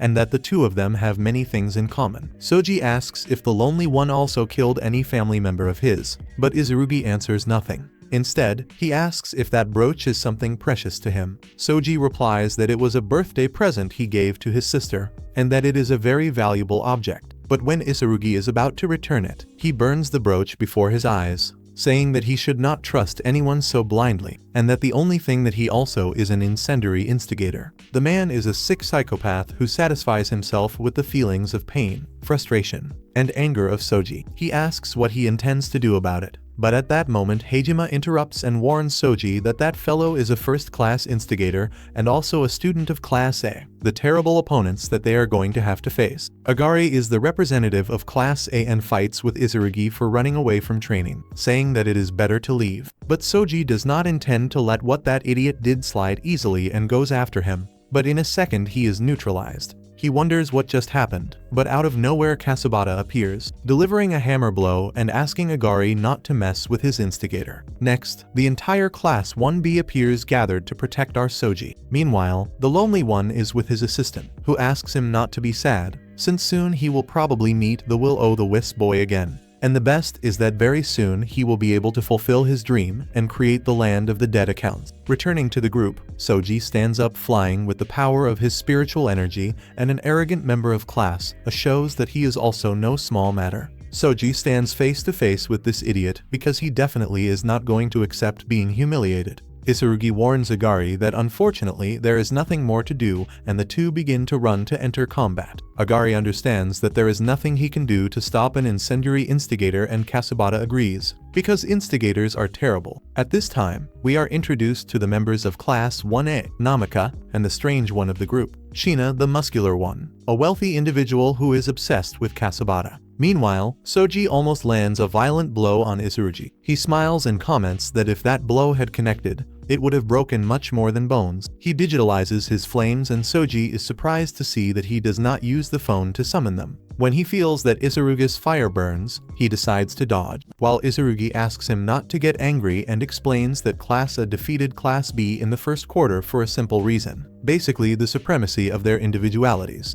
He further says that their class will never be able to defeat them because they rely on a coward, an idiot with ability, and a little doll who only knows how to cheer. To complete, he even says that their class still has an outdated teacher. Soji gets angry and tells him to shut his mouth, charging towards Isurugi. He holds his hand wrapped in flames and orders him not to mock Class 1B nor disrespect his sister's memory. Isurugi is surprised to see that he is holding his flames with his bare hand and comments that it leaves him enchanted. The entire forest is cut down by Agari, who says that is enough and apologizes to Class 1B for Isurugi's actions, making it clear that despite everything, they are terrible. Kasabata asks if he is being compassionate, and Agari asks them not to draw the wrong conclusions. He does not say that because they are weak, but because when they accepted the Will-O-the-Wisp user, they dishonored the name of Class 1B, and states that in the combat at the end of the month, they will destroy them again. His words echo in Soji's mind, but Kasabata tells Agari that if he thinks they are going to lose because Soji is in the group, he is sorely mistaken, as it is precisely because of him that they will win this time. Out of nowhere, Isurugi begins to display a more affectionate behavior towards Soji, and says that what he feels for him is love, hoping that soon they can fight with everything to discharge all the hatred they have inside themselves. Later, when leaving the infirmary, Soji meets Asaki and remembers when he invoked his flames, asking his teacher to teach him. Thus time passes and we see Class 1B doing their best in training, just like the group from Class 1A, except Namika, who seems to be only looking at men on her cell phone, and Shina, who only likes to show off in the footbath meeting. The director is anxious to witness the battle between A and B. In the previous combat, those from Class B received a beating, and the only one who did well was Kasabata. But this time they count on Soji, and that might change their destiny. The detail is that it is unknown whether it will be for better or for worse. Elsewhere, we see a hooded figure at a fountain sending a message to the Lonely One, announcing that very soon his desire will become reality, and that he is very excited. The next day, the group is on their way to where the combat will take place. Imoto is quite nervous because in the previous combat, they would not stop chasing him. Soji feels sorry and asks why he is so afraid. When he is about to explain further, Heijima interrupts them and says that is enough, that everyone has their own reasons. And Urusagawa observes and comments to her master that it is a shame her true self cannot be present. But Kiyomi Urusagawa reveals that in reality she is hidden inside the box behind them, and mentions that it had been a long time since she left the boarding school. But when she is closer to the doll, it consumes less spiritual power, which will be necessary for them to win. They finally arrive at the destination and are surprised to see that they have returned to Kusatsu. They ask why they returned to the school, and it is revealed that this time they are going to have an urban battle in the town of Kusatsu. Since the infirmary is located in this place, getting injured is permitted, but killing is forbidden. They are on grounds belonging to the association that recreates Kusatsu perfectly. Upon stepping down from the van, Agari warns that it is time to speak with Professor Asaki, but he does not know how to use a tablet, and is still practically without clothes. He finally gets dressed and tells the students he is sure they will make it, and informs them that everyone will be watching the battle, and that even though it is a school tradition, this time there is an extra factor. They will be evaluated to see if they are useful in the exorcism against the Lonely One. Kasabata replies that they do not intend to embarrass him, but Asaki opens up to them and says he would not mind if they lost, because if they win, it would mean they will have to face an extreme level exorcism, which might cause them never to return. Even so, he knows they are trying very hard, and as a teacher, he only asks them to win this battle. The advisor warns his class that they need to demonstrate they are superior, Everyone has an objective because individually they are stronger than them. Isurugi asks to fight against Soji, but Shina says he wants to fight against Soji because he likes the color blue. Isurugi recommends that he does not interfere in his romance, and then Agari starts the hunt. Hasumi thanks Soji for getting angry when they were insulted on the mountain and makes it clear that on that day they said nothing because they were saving all the anger for that combat. When the siren sounds, Kasabata gives his war cry. When Agari sees their spiritual power, he warns his group that the fun has begun, but is interrupted by Shina, who says that he will be the one to deal with that mediocre power. When he invokes his spiritual power, he creates a huge ice sculpture of himself. His group comments that he exaggerated a bit and asks how much battery he spent. He replies proudly that it was 50%. Meanwhile, the other group is horrified by the terrible sculpture, but Kasabata orders Emoto to activate his barrier. He activates it very quickly and manages to protect himself from Agari's attack. Soji congratulates him on the excellent work and cannot believe that Agari attacked from so far away. Kasabata explains that Agari is the representative of Class 1A and his spiritual power is the short sword peso, which allows him to choose at will the target and the power of the cut. Despite being in his first year, he has already participated in several high-level exorcisms, besides being a prodigy capable of defeating medium-level spirits alone. Therefore, they know he is dangerous. If they encounter him in a confrontation, they must flee. They move and order Kiyomi Urusagawa to hide her real body well. On the other hand, Class 1A sets out for the hunt and Isurugi is excited looking for Soji. Meanwhile, Agari easily finds Kiyomi Urusagawa's hiding place and congratulates her on leaving her confinement, but says that unfortunately her end has arrived. She flees to save her life, but Agari cuts the box, revealing that inside there was only a doll. Soon we see the plan of Class 1B. They already knew that Class 1A would separate because they are stronger individually. So Kiyomi Urusagawa served as bait. She screams excitedly saying that they fell right into it, and everyone attacks in a stronger group, remembering that exorcism is teamwork. Even so, Agari manages to dodge and block the attacks very easily, saying that they saved him the trouble of looking for them, since now he only needs to finish everyone off. Kasabata asks Renri Hasumi how the others are, and he replies that fortunately they have not been seen yet. They continue working together, and by restricting Agari's movements, Soji manages to land a powerful kick on him. Meanwhile, the director congratulates Group B on the excellent coordination.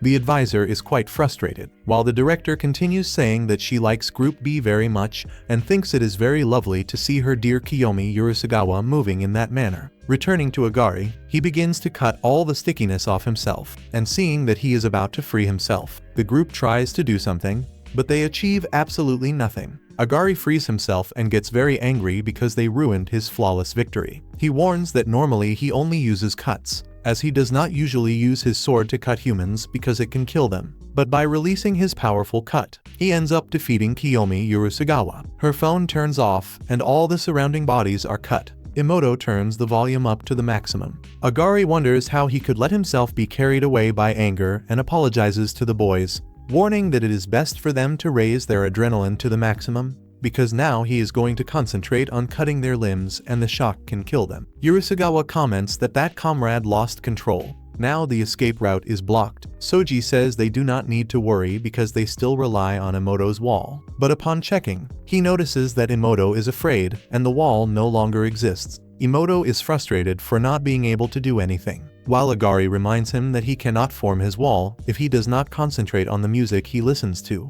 Agari says that Emoto has not overcome his fear, has not evolved at all, and will never change the fact that he is a useless coward, recommending that he simply abandon the academy. Emoto begins to cry and takes off his headphone. When he is about to give up, he covers his mouth while Soji and Urusagawa advance against Agari, shouting that he has no right to decide who Emoto is. He wonders why they are doing that, and Renri Hasumi replies that it is because they are companions and will not abandon anyone, since Class 1B is the family that Kasabata and he found. Agari replies that if they are such close friends, then he will dismember them together when he is about to attack them. Everyone disappears.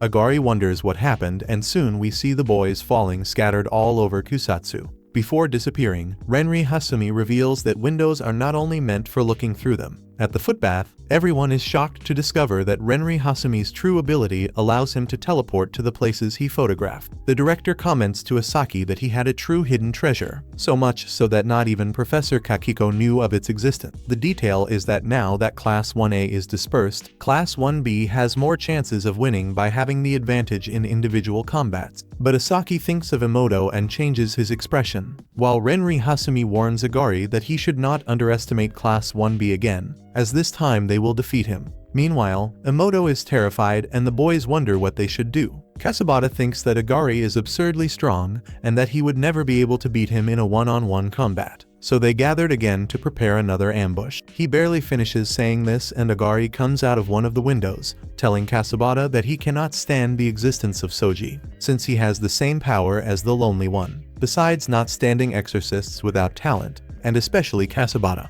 He says he entered through that window precisely to destroy him. Kasabata charges towards him and says it hurts a lot to hear that from him because he holds no grudge. Agari laughs and tells him to stop and move on, saying he knows that he hates him too. Kasabata begins to fight, throwing hammer blows in every direction, but Agari dodges and comments that the hammer should not be in his hands.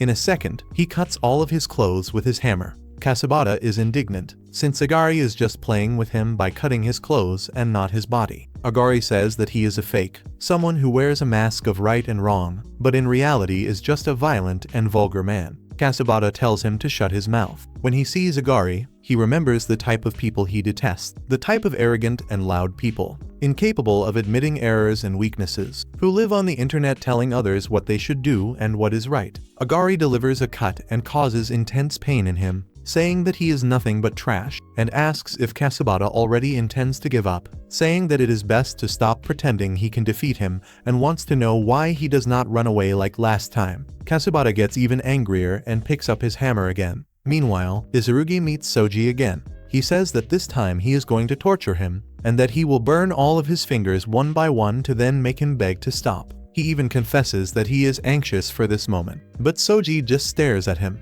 Izurugi asks why he is making that face, and Soji replies that they told him that Izurugi likes to scare and annoy people, so he is simply going to ignore him. Izurugi gets irritated and charges towards him, saying he will take revenge for what he said about his friends. At that moment, Izurugi takes advantage of the situation and says that Agari is fighting against Kasabata and that he can perceive people's fear, as well as their negative emotions. At that time, Agari is making Kasabata die of fear, making him feel inferiority and frustration. But Soji begins to laugh and replies that this will not happen. Back with Kasabata, he charges forward with everything, but Agari sends him into the hot springs and recommends that he surrender once and for all and leave the sacred lake, because even though it is an imitation, he is not permitted to enter there, besides ordering that he set aside this idea of what is right. Kasabata interrupts him and comments that he was on the verge of losing control, but that hot water made him calmer, and now that he is more tranquil, he makes it clear to Agari that he hates him with all his soul and that he is the one who is right. Meanwhile, Renri Hasumi finds Shina, but asks to pretend that they never met because he is at a disadvantage. But he does not intend to let that happen because his teleportation power is quite troublesome. Renri Hasumi is at only 36% battery, while Shina is at 70% and intends to defeat him so that Kasabata can see how incredible he is. He wastes no time and invokes the Glorious One. At the footbath, Namika recognizes that Renri Hasumi's power is impressive, but Shina also has a great talent and a quite rare type of virtual power. Shina says that his maximum level monster is to destroy huge rocks, but feels that he cannot waste time because he needs to reunite with Kasabata. In a flashback, we see that they met at 6 years old. At that time, he introduced his younger brother, Oda, and now looking back he understands that his parents were just betting on their children and their spiritual power. Like many families of exorcists, his was toxic. They almost never let them go out and always tortured them as supposed training for years and years. And whenever he saw his friend Kasabata, he knew that his family did the same. Years later, Renri Hasumi's father was disappointed because neither of his two pathetic sons had awakened spiritual power. Meanwhile, in the other families, they had already awakened. The mother suggested giving electronic devices to channel that power, but the father refused, saying that virtual power was a heresy. Because of this, they went without food and water for 3 days and 3 nights, since according to him, upon reaching the limit, they would awaken the spiritual path. The two brothers observed the moon together, and at a certain point Hoda asked Renri Hasumi to look at his face and never forget it. It was at that moment that Hoda died, and the father did nothing but say that the basic training was too much for his pathetic son, declaring that his birth was a mistake and asking Renri Hasumi not to end up like his brother, and furthermore, to forget that he existed. Everyone in the house stopped mentioning that matter, but Renri Hasumi never forgot him. While he was locked in his room, the bars broke. At that time he found Kasabata, who came to get him so they could run away together. He went to see him because he heard about Hoda and was tired of this cruel world. Renri Hasumi went to his side, fleeing from his horrible family. Since then, they began to live on the streets as delinquents, knowing the world with their own hand. Kasabata dyed his hair so he would not look like an exorcist. After jumping through that window, Renri Hasumi experienced many things for the first time and knew what the real world was. Despite all the good things in the world, he still continued to feel a great emptiness. Upon seeing that he was sad, Kasabata approached to ask what was happening. He panicked, wondering what he should do, since he cannot remember his brother's face. Only 6 months had passed since they fled, and now everything was becoming blurred. He promised to remember him and tries to remember him every day to engrave his image in his memory. But now everything is confused. Kasabata asks his companion to hand him one of her phones. She refuses because she uses it for work, but he pays no attention and factory resets it. After that, he hands over the cell phone and warns that it is for taking photos, because he knows perfectly well that he struggles to remember Hoda. But human memory is not perfect, and both good and bad memories fade with time. But if he takes a photo, he will never be able to forget him. So he asks that he take a photo and stop being such a crybaby. He begins to cry and says that he is going to take thousands of photos for a long time. The first photo was horrible, because besides being blurry, he put his finger on the lens.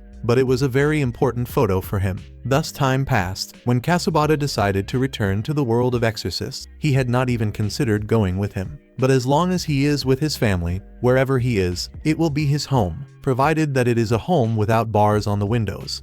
And thus he took the photo when Soji entered the group. Returning to the present, Shina advances with his monstrous beast, but Renri Hasumi traps him in one of his windows and runs to attack him, because at that moment his family is in danger, and he has no time to lose. After leaving him knocked out, he runs in search of the others while Namika panics upon seeing Shina being taken down. On the other hand, Kiyomi Urusagawa receives Renri Hasumi's message, warning that Kasabata is in danger because he is fighting against Agari. But before going to help him, she is intercepted by Kyukuru Kasabata, who does not intend to allow her to reunite with Kasabata. Kiyomi Urusagawa activates her virtual power and tries to stick chewing gum in her hair. But Kyukuru Kasabata does not intend to ruin her beautiful hairstyle. We discover that Kyukuru Kasabata is a supposedly romantic girl, but in reality she is just a stalker who becomes obsessed with any streamer, investigating what they like and writing to them from fake profiles. After Kyukuru Kasabata investigates everything about the man she likes, she transforms into his ideal woman,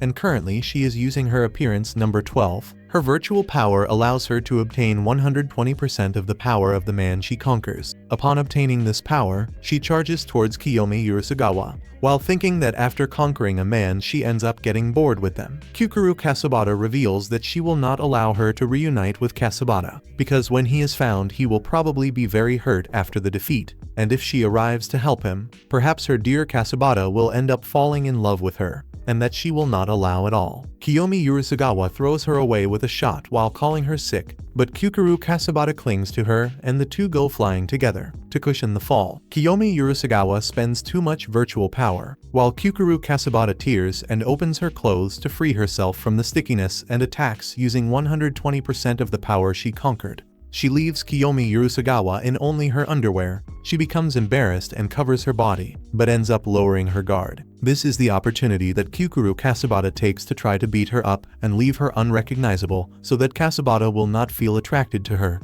Kiyomi Urusagawa asks why she likes him so much, and Kyukuru Kasabata confesses that he has a penetrating look, something that drives her crazy just like Soji, who is also quite handsome, and she cannot stand the idea of another person having them. Kiyomi Urusagawa gets irritated and throws her to the ground, saying that she cannot even decide on just one, and reminds her how she was when she entered the academy. But now she dyed her hair black to match Kasabata. She asks if there is anything that really belongs to her. Kukuru Kasabata remembers how whenever she was with a man, she adopted all their tastes, obviously trying to be the ideal woman, but also remembers that other girls said she changed boyfriends more than underwear. She gets angry and says that everything she says is serious, that she is a sincere girl who speaks everything from the heart, while Kiyomi Urusagawa is nothing but a clingy and obsessive fan. Kiyomi Urusagawa chokes her with her chewing gum and tells her to go to the nether. When she realizes her disadvantage, Kukuru Kasabata shows a photo revealing that she flirted with her idol. Kiyomi Urusagawa is stunned, and upon loosening her grip, Kukuru Kasabata smiles and takes advantage of the opportunity. She uses the power of a sumo wrestler and throws her away,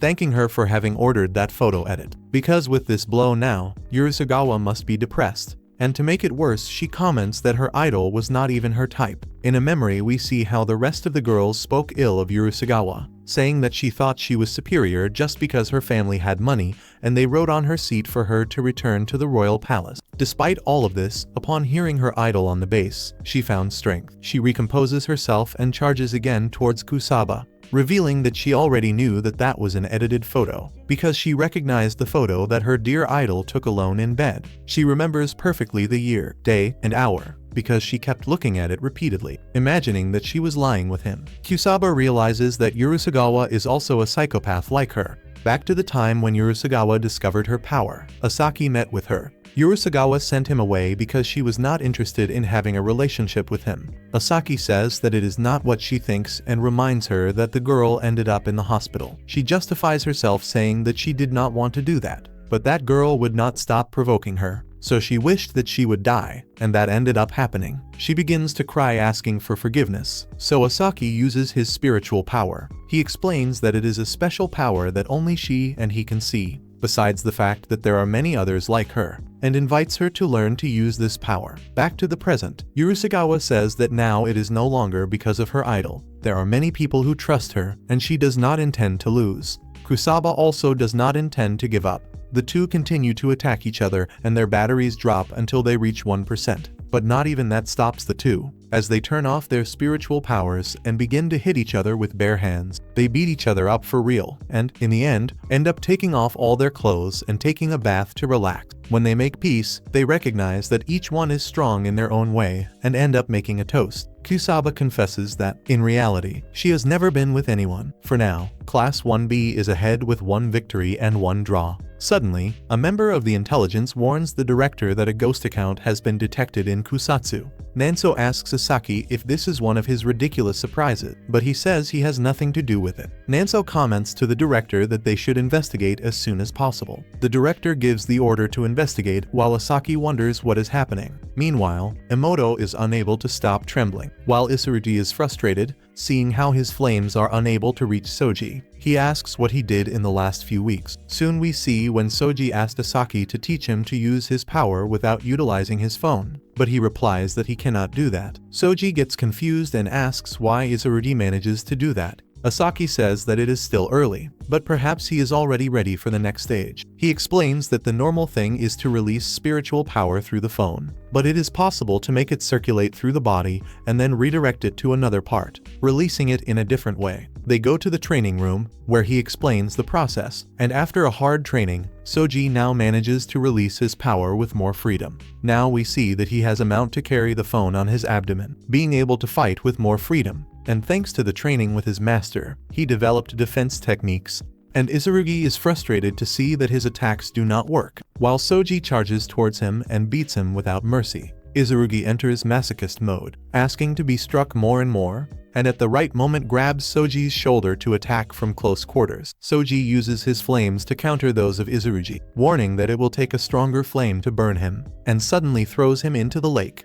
Isurugi gets frustrated and comments that that is no longer fun, because now Soji is just someone strong, and he no longer feels hatred. Isurugi remembers that when he was younger, he was a rebel who used to pick on girls, and they looked at him like a disgusting brat. Love and hatred are strong emotions, and he receives a lot of hatred on the internet, and the only regret is not being able to see the faces of those who hate him. The masochist satisfies himself the more hatred he receives and asks for Soji to attack him with hatred, reminding him that it was he who burned the brooch of his deceased sister, wanting to be beaten with anger to satisfy himself. But Soji replies that he has no time to lose, and Isurugi enters panic upon seeing his indifference. Soji uses his special technique, jumping very high to fall in free fall and attack with his lightning, and Isurugi enters panic. After that, Agari still has 58% battery, while Kasabata is at 17%. At that time, Renri Hasumi arrives to fight in a 2-against-1. But out of nowhere, Renri Hasumi stabs Kasabata in the back. He cannot understand it, but recalls that Kasabata had warned the others that there is a member of Class 1A whose power is unknown because he did not participate in the previous tournament,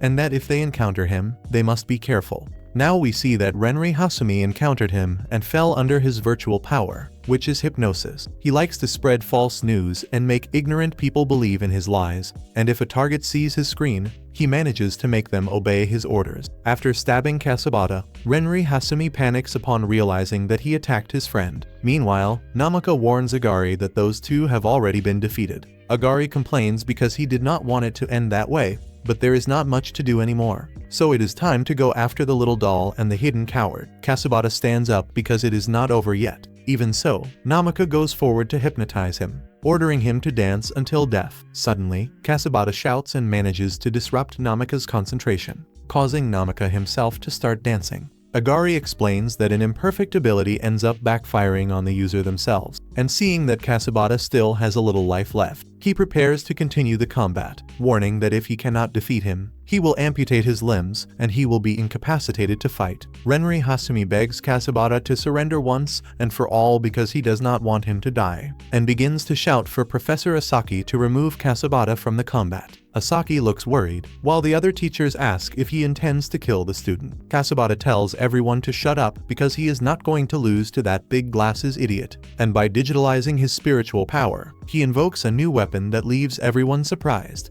Agari is perplexed to see that Kasabata's mallet is emitting flames, and he thinks that he hates instigating people very much, especially because they always leave everything in suspense. Then a memory arises showing that Hota's death was nothing more than an excuse, since he wanted to flee from those harsh training days and took advantage of that to escape with his friend. He just wanted to have fun and release repressed feelings, until one day Asaki appeared and invited them to the Exorcist Academy. Kasabata refused without thinking twice, while the others began to mock Asaki, who insisted on taking them because he did not want to lose two great talents along with the bullies. Seeing that Asaki ignored him, he charges towards him, but is defeated. Kasabata advises them not to do anything stupid, because even attacking in a group, they would not be able to defeat him. Renri Hasumi cannot believe that the famous Asaki went to recruit them personally, while Asaki notices that Kasabata had a demon tattooed on his arm and asks if that was his way of saying he would never be an exorcist. He calls him a lovely youth and reveals that in Buddhism snakes are considered good. But at that moment they are interrupted by the girls, who looking closer at Asaki say that despite being a monk he is handsome, and end up dragging him to the bar, while Asaki shouts to the boys not to hesitate to call him, and comments to Kasabata that his mother wants to see him. Soon we see that his only regret was leaving his mother behind, the only person in the house who was kind to him. Sometime later, Renri Hasumi receives the news that Kasabata's mother died, so they go to the funeral, where a man with a mustache asks Kasabata what he is doing there. For a moment he thinks that nothing anyone said to him would affect him, but when the man shows a video of him making a scandal, he says that his mother died because of him, calling him a dishonor and a shame to the Mane's family. According to him, when his mother saw that video, she was consumed by shame until she passed away. Renri Hasumi tries to intervene, but Kasabata interferes and is shaken by the news, deciding to leave. He understands that the man with the mustache just wanted to blame someone, but the simple possibility of that being true torments him deeply, since his mother only wanted him to be a good man, even if he were not an exorcist. Sometime later, they join the academy, where they were very well received by Asaki, who asks Kasabata what led him to return to the world he hated so much,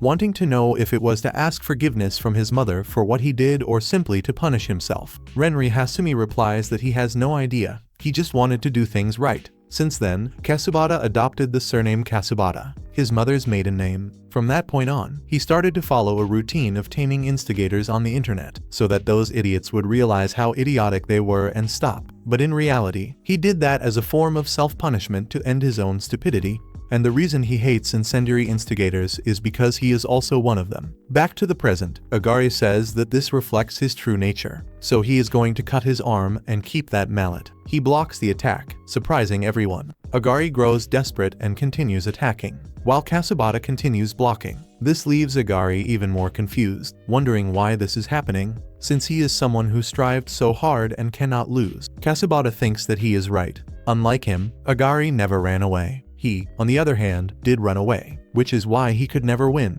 He does not understand why he is so desperate, until he notices Soji flying through the skies and understands that he did not run away from his incendiary nature, but rather managed to transform his flames into power. He remembers the time he complained to Asaki, asking why he had to train Soji, and Asaki replied that it would be the best not only for Soji, but also for him. Currently he has difficulty admitting it, but if he does not give up now, it was because of Soji. Agari recommends not claiming victory because he still remains a coward who ran away and has now returned with his tail between his legs. He thinks about attacking him with his ultimate cut, while Kasubata agrees that he ran away. But running away is not the end. He is quite different, and the past he wanted to erase is what led him to become the man he is. And he charges forward with all his strength, hammering Agari from all sides, taking opportunities to have fun and insult them in the process. He finally manages to knock out Agari. When Soji sees his companion's victory, he gets even more excited, taking the opportunity to quickly finish off Izurugi. Kasubata remembers that he cannot forget his will to do what is right, so he apologizes to Agari for using such vulgar language, while Izurugi accepts defeat and asks Soji to kill him, because now he has no hatred for Soji, and Agari is going to abandon him. Soji wonders what he should do with a masochist, so he has the idea to order him to apologize for having burned his sister's past. Izurugi apologizes and Soji assumes he can forgive him, so he warns that if he speaks ill of them again, he will be happy to kill him, causing Izurugi to regain the motivation of being hated. While meanwhile Namaka panics upon seeing that his team is losing. In the meantime, the exorcists who are in the examination area detect that the dead account signal is getting stronger, so it is time to go check on that. Returning to Soji, he reunites with the group and congratulates them for having won. But Kasubata replies that it was actually a draw, since they cannot fight because their batteries are at the minimum. Soji asks how he can say that when they left Agari in that state. Furthermore, he is certain that they won.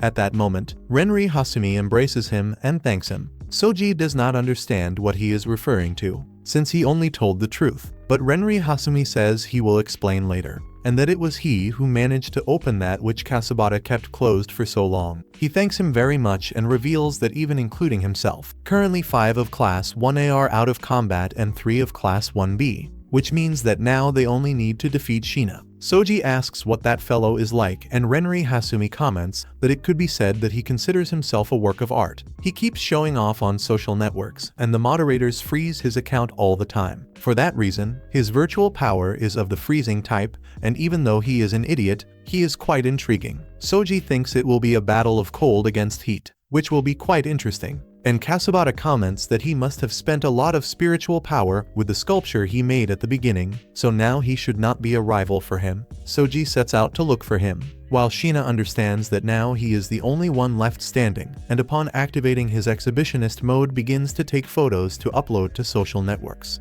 claiming that it is idiotic to freeze his accounts because it is not a sin to be so beautiful. The losers who are in the infirmary are watching the competition, and the members of Class 1A comment that even though he is at a disadvantage, Shina's power is enough to win. Everyone agrees that he is quite powerful even though he is an idiot. Renri Hasumi, Kasubata, and the deformed Agari arrive at the infirmary. Soji continues looking for Shina, thinking that he needs to give his best because his team strive to bring him this far, and he must repay that. At the footbath, Namaka is annoyed because he cannot accept that Class 1A loses, and he especially cannot accept Soji because he injured his brother with the Will-O-the-Wisp, so he replies that he knows this perfectly well, remembering that his brother was his best friend. The intelligence arrives to inform everyone that the weak signal they had detected from the ghost account is now increasing greatly. Asaki asks about the exorcists who were investigating, and the intelligence comments that they lost communication with them, which leaves everyone very worried. And now back with the mission, Soji finally finds Sheena and warns that it is time to end everything. But when the mist dissipates, Sheena asks him to observe his new work of art. Soji asks why he froze the staff monks. He is horrified to see that the monks are dead, and, as if that were not enough, he is disappointed with his work of art and decides to destroy it. Soji panics, warning that the fight no longer matters, but Sheena replies that it has only begun. His eyes are bleeding, and he remembers what happened to his sister and starts screaming that he does not want to be frozen again, revealing that he waited a long time for this and wants to get an account that cannot be frozen, a body that does not age or die, and also wings. Zack understands that the signal was coming from Sheena's account, who was already dead and now is the false account. Soji asks what all of this means and asks him to admire his beautiful body and what he can do now. He freezes the entire place, including his own real body, and feels very grateful to the Lonely One and Soji, asking if by any chance he transformed him into a dead account. The blizzard covers the entire place, and now nobody can enter or leave. Soon we see how Emoto continues sitting in the same place, and the assistant of the Lonely One comments that he seems quite satisfied. The Lonely One replies that the idea of his dream finally becoming reality leaves him very moved, and his assistant understands that Soji has something important for him. Nenso cannot understand how they murdered one of his students, while Zack corrects him, showing that the Lonely One did not transform him. It was Sheena who wanted this, and Kakiko informs Zack that unfortunately they cannot enter the fake Kusatsu because the barrier is powerful, which might mean that a high-level false account is inside. Soji clarifies to Sheena that they had already said he was an idiot, but not of that level. Sheena replies that he is going to kill him to transform him into an artistic offering for his lord, the Lonely One. Soji charges towards him, determined to exorcise him, but he dodges and praises him for being a great advancement despite being human, and then shows a new example of what he can do now. Sheena attacks with his ice power, and a large number of hands begin to trap him. When he speeds up at high velocity, Soji frees himself and says that his flames are much more effective against dead accounts, and that having become a ghost was his worst mistake against him. Sheena dodges and says that even if his flames are stronger against ghosts, first he will have to touch him, and uses his illusion, creating more images of himself to make Soji hypnotized by his beauty. He keeps showing off his own beauty while giving Soji a beating. In a memory, we see Sheena thrilled because the new account he created has already surpassed 8,000 followers. He feels that his beauty needs to be seen by the entire world, but there is something he cannot control, which is the passage of time. With each second that passes he grows older, and his beauty should be eternal and frozen in time. At that moment, another of his accounts is suspended. At the academy, while Class 1 poses for a group photo, Sheena appears showing off his legs. The photographer comments that he is not the protagonist, and the rest of the boys wonder why they need to have him in the group. Agari asks Nanso if he is sure he wants to have him in his class. He replies that his judgment is impeccable, and that one day they will understand. And yes, time went passing by and they carried out group missions, where Sheena, when he saw dead people, understood that his beauty sooner or later would end because he would grow old. This thought did not leave his mind, reflecting that humans cannot escape the passage of time. No matter how beautiful someone is, time will age and rot everything. Each time he felt more fear. He stayed on social networks wondering why this was and what the meaning of this was if it is not forever, until a user commented that they wished his beauty were eternal. That person was the Lonely One, and he remembers how his teacher said that evil always tempts humanity and that if the Lonely One sent a private message they should report him. But seeing that the Lonely One was the only one who understood him and wanted his beauty to be eternal and his body immortal, he decided to hide this and kept the contact with him all the time through the cell phone. Thus time passed, and a day before the tournament of A vs B was when the Lonely One met with him, guaranteeing that they would never have his account frozen again, and seeking to maintain his eternal beauty. On the day of the tournament, after creating his sculpture, he starts chasing them and ends up being killed and transformed into a dead account. Back to the present, he asks Soji to stand up at once, since he knows his body is wrapped in a layer of will-o'-the-wisp fire to avoid being frozen by the blizzard. He recognizes that it is a good strategy, but this is going to consume his battery, and states that before starting the tournament he used his power to create that beautiful sculpture. And Agari fought with him, saying that his weak point was running out of battery very quickly. But now it is different because he will never run out of battery again, and his abilities are also more powerful. Soji recognizes that he was impressed by the power, but the art he creates now is nothing but a piece of ice trash. However, none of this shakes Shina's self-esteem. The boys continue watching the battle and are surprised when Shina says he will end the combat quickly so he can then kill the rest of the first-year student. Agari gets frustrated upon seeing that his former companion became a false account by his own choice, while Renri Hasumi warns that Shina is now their enemy and needs to be exorcised, showing that he was following the group. He knows this because the intelligence is monitoring his followers, which means he must have started following him a short time ago. Shina prepared everything in advance, trapping them in that place to kill everyone. His heart was already corrupted, so now they need to finish him off. The detail is that everyone is out of battery. Agari still has a little, but his mascots do not like the cold. Namika recommends that they remove the batteries, but now is not the right moment. So the group has no other choice but to trust Soji, who asks Shina if he also intends to kill those who used to be his friends. Shina replies that he never had friends there, because art is a lonely path. His companions are disappointed by the answer, while Soji charges towards him again. But Shina dodges and creates a deadly ice curtain, freezing Soji's ability. The group cannot believe that he managed to nullify Soji's ability, since his will-o'-the-wisp destroys dead accounts. Kukuru Kasubata realizes that this ability is an improved version of the normal ice curtain. Soji counterattacks, but Shina traps him with his ice chain and hurls him repeatedly against the ground. Agari understands that Shina is using the techniques they perfected together. Finally, he throws him with force against the ground, but Soji stands up and says he feels neither pain nor cold, and is not going to be defeated by an idiot who abandoned his friends. He ignites his flames, but they go out. The group worries, thinking he ran out of spiritual energy, but Renri Hasumi explains that his phone turned off because of the low temperature. Without being able to use his catalyst, Soji becomes unable to move and his body begins to freeze. Shina prepares to kill him once and for all and launches a huge boulder of ice. And when all seemed lost, Emoto appears, covering Soji with his divine barrier and apologizing for arriving late, saying that he was afraid. He comments that everything became a mess while he was hidden, and Shina continues attacking with ice. Emoto gets a little nervous. He tells Soji not to worry, because inside the barrier they cannot be frozen, but recommends that he warm himself up so he can fight. Soji embraces him in gratitude and soon tries to warm his phone. Shina asks Emoto how much longer he will endure, calling him a coward. This makes Emoto imagine what is going to happen. Even though he is scared, he tries to concentrate. Soji notices this while Emoto does his best to maintain focus. Shina says that humanity also has works of art and trash, and in his case, everything is something mundane. Emoto remembers that he hates loud sounds because his parents did nothing else but fight. When he was a child, he used to cover his ears so that the loud sounds would not reach him. One day while he was walking through the streets, a failed musician who was next to his house gave him headphones, since he knew perfectly well that his parents lived fighting, even though the device had only one old music album, using it to manage to drown out the loud noise he hated so much. This was his refuge. Time passed until one day Asaki and Kakiko arrived at his house, where they saw that his parents were stuck against the wall and Emoto was paralyzed, without strength in a corner, almost fainting.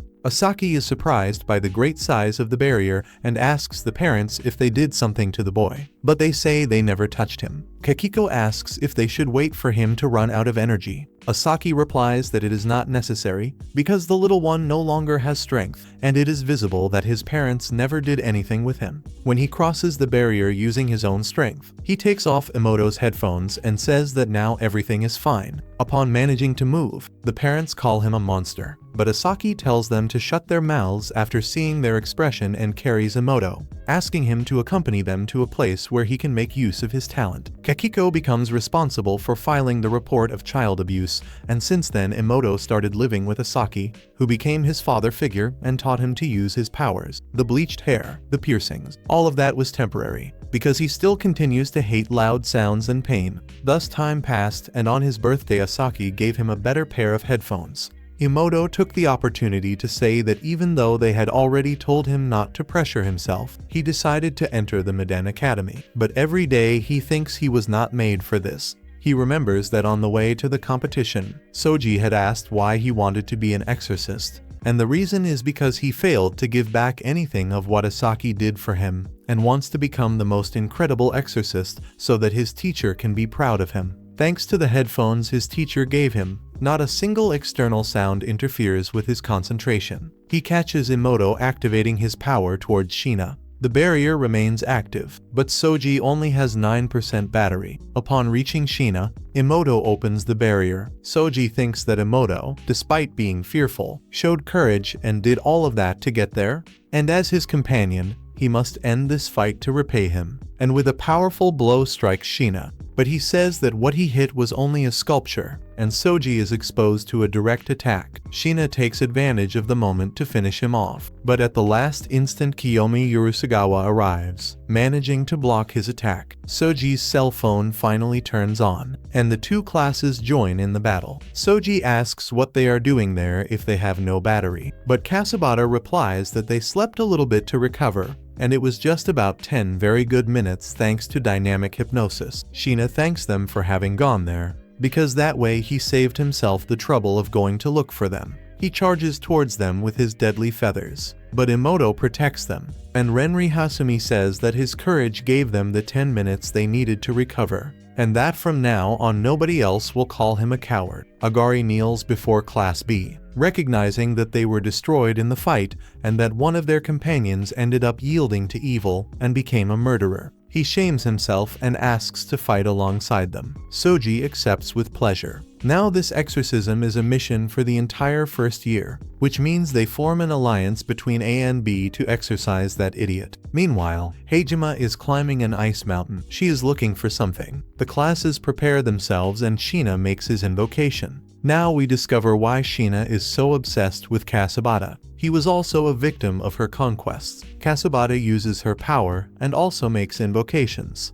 Soji also wants to participate, but Kasabata stops him because he does not have much energy and recommends that he turn off his will-o'-the-wisp fire barrier to save energy to deliver a powerful blow to that long-haired guy. Soji accepts and Isurugi takes charge of warming him up. He does this with pleasure, saying he is crazy to get burned, but needs to contain himself, and that is an extraordinary feeling. The boys are flying on Sheena's invocations, but Sheena mocks them and says those invocations have pathetic wings, and shows his own majestic wings that serve as swords, arrows, and even shields, attacking them. Namaka asks Renri Hasumi what he can do to help. But Renri Hasumi asks her not to speak to him because he still has not forgiven her and uses one of his windows to warm Kiyomi Urusagawa with hot springs. Namaka does not want to stand still and begins to dance to cheer them up. But Emoto asks her to stop doing foolish things because it is disrupting his concentration. Kasabata leaps from the invocation and charges towards Sheena. Renri Hasumi saying that this transformed him into a perfect target, but he did not count on Agari deflecting his attacks, allowing Kasabata to get close enough. He advances directly against Sheena, and at that moment Agari appears behind his back, and the two attack together, managing to cut off one of his wings. Hina gets very irritated and asks how they dare touch his majesty. Agari does not stop attacking because he is very irritated and reveals to Sheena that he always liked him because he had a great talent and his obsession with aesthetics was even stronger than his own, and for that reason he cannot forgive his betrayal. Sheena defends himself and says he should understand his art better than anyone, but Kasabata interferes and shouts to Soji that he will only have one chance to digitalize his power and cannot waste it. When the boys charge towards Sheena, unfortunately the invocation disappears and Kasabata runs out of battery. She panics upon seeing that they failed. At that moment, Isurugi leaps from the invocation, grabs Sheena, and begins to burn his wings, revealing that he always detested him because every time he saw him, he said his red color was vulgar. Sheena strikes his shoulder, but Isurugi smiles with pleasure and says that now his beautiful body is stained with his vulgar red. Sheena becomes disgusted and Isurugi takes advantage of the distraction to melt one of his wings as he falls. He says that now he understands why he betrayed them. He simply did it happily, but now he is going to the ice sky. And at that time Soji appears behind Sheena and digitalizes his power. The detail is that Kiyomi Urusagawa still immobilizes him with her stickiness, but even so, he cannot waste the chance and advances. Sheena uses his ability and traps him in a blizzard. Soji begins to freeze while regretting having rushed. While freezing, he remembers that he trained to become stronger, but still remains weak. Even with all the help from his companions, lamenting for not being able to do anything. The statue that Sheena had created begins to move, and he himself is surprised to see that his beautiful sculpture gained life, but is shocked to discover that it is Hiyori Hajime who is controlling it. She says that as long as it has a human form, it is a puppet, and that she had never controlled something so large, which is why her spiritual power is being drained very quickly. Even so, she gets excited and tries to attack a statue, or at least that was the intention, because the statue ends up collapsing, and she already expected that. After all, it was an ice sculpture. This scares Sheena, and this moment of distraction allows Kiyomi Urusagawa to trap him with her stickiness. Soji takes advantage of the moment, and with his last seconds advances at high velocity towards Sheena, thanking all of his friends whom Sheena abandoned for having allowed him to get this far. He begins to deliver a sequence of punches, and his power proves to be quite effective. But Sheena has not been exorcised yet, and Soji's battery is at the limit. He cannot faint, so he turns off his spiritual power and lands on Kiyomi Urusagawa's sticky substance. Emoto embraces him and says he was incredible, but Soji replies that it is not finished yet. Kasabata asks him to watch, saying that it is almost over, while Sheena does not want to surrender and searches for his phone. Soji tries to stop him, but Kasabata restrains him and says they need to finish that. Agari tells Sheena that he looks horrible and orders him to reveal everything he knows about the Lonely One, but Sheena replies that they will never manage to eliminate him, because the Lonely One promised him that he would realize his dream and take him to the promised land. Upon revealing this, the Lonely One smiles and activates his will-o'-the-wisp fire against him. At first, Sheena feels the power and thinks he is blessing him, but begins to feel as if he is being burned. The pain consumes him, and seeing that he is disappearing, he says he does not want to vanish, but Agari eliminates him once and for all and says that nobody else will ever be able to see him and his social networks will be deleted. He gets irritated because supposedly he should still live. Sheena says that there are photos of him on the cell phone and that he will always remember whenever he looks at them. And even saying he had no friends, that does not matter to him, because he is still a member of Class 1A. Before disappearing, he remembers everything he went through with his companions and reveals that the objective of the Lonely One is the land of the dead accounts, apologizing to everyone for what he did. Sheena begins to cry as he disappears, but Agari stands very determined and orders him to stop, saying that they only exorcised a dead account and that is their job. Soji observes and understands his great determination. Sometime later, the blizzard calms down. Everyone recovers in the infirmary. A helicopter arrives at the location and Soji and Asaki descend to greet them happily. But the students are not in a very good mood and ask why they are so cheerful, since a student just died, calling that a bad joke and ordering them to return to the school. When they return, they are received with joy. Asaki tells Soji that the next day they will evaluate his performance in combat, but for now they are going to enjoy a great banquet. Soji replies that he is not in the mood for parties, but Asaki explains that, as it is a tradition of the Exorcist Association, when someone dies on a mission, they throw a great banquet, because in this line of work people die all the time. And there is nothing better than celebrating with food those who survived and making a toast for those who died. The third-year students observe the boys and comment that they are quite impressive because they defeated a high-level ghost, who moreover was a companion. Nanso meets with Soji and says that now the school was divided about accepting him and his will-o'-the-wisp fire, and confesses that he was the leader of the opponents. But now everyone could see how he fought on that day, and nobody will deny his right to be there anymore, so he apologizes. Soji replies that it is not necessary, but Nanso thanks him for having freed Sheena. When he leaves, Soji notices Nanso reuniting with Agari, who is sad and frustrated by Sheena's death. Elsewhere, we see the Lonely One finding a victim, but now he went too far with her, since he is irritated by the loss of Sheena, who should have become a very strong dead account. Sad boy K regrets having to remember something so sad and curses Sheena for having given hope to his master, and then broken his heart. Besides having revealed his plan, the Lonely One replies that at least Sheena still served for something, since he can see how Soji became stronger, and they are closer and closer to achieving their goal and creating the land of dead accounts. While the boys are in the hot springs and explain to Soji that after exorcising a ghost, they bathe in the hot springs,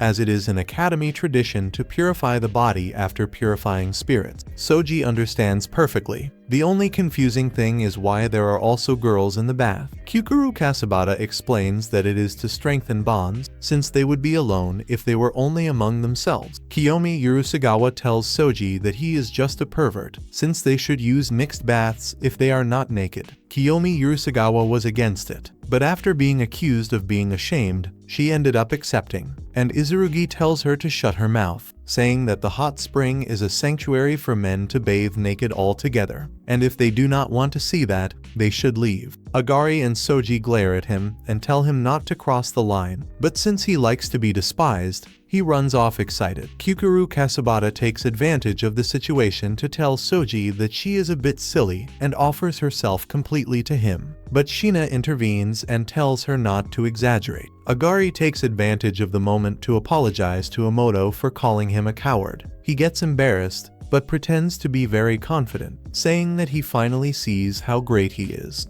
Agari also apologizes to Renri Hasumi, saying that he did not expect him to have such a strong card up his sleeve. Kiyomi Urusagawa asks why he hid this from them too, and Renri Hasumi replies that he did not trust them, but asks them not to worry since this is something personal, not trusting anyone besides Kasabata and Asaki, or at least in the beginning it was like that. But that changed throughout the fight, since while they were fighting, he was thinking of Class B. The boys confess that they thought the same, except Kasabata, who tries to act tough. Renri Hasumi asks him not to lie, since as the representative he was very worried about everyone, and made it very clear that Soji gave him energy. At that moment, Hiyori Heijima comes running and speaks without shame, making it clear to everyone that obviously she thought of them, otherwise she would not have done something that caused her so much fear. Agari observes and comments that they are great companions, and that Class 1 will have to start over from scratch because Shina left a great void. It is quite possible that they will not be able to participate in the exorcism of the Lonely One, but they must continue giving their best. Soji interrupts him and says they would not have defeated Shina without everyone who was present, and that the most correct thing to say would be that it was a victory for everyone in the first year. The boys ask if he is an idiot for wanting to share a great victory like that. Agari does not accept this, because defeat is defeat. Soji smiles and says to his sister in his mind that he finally got friends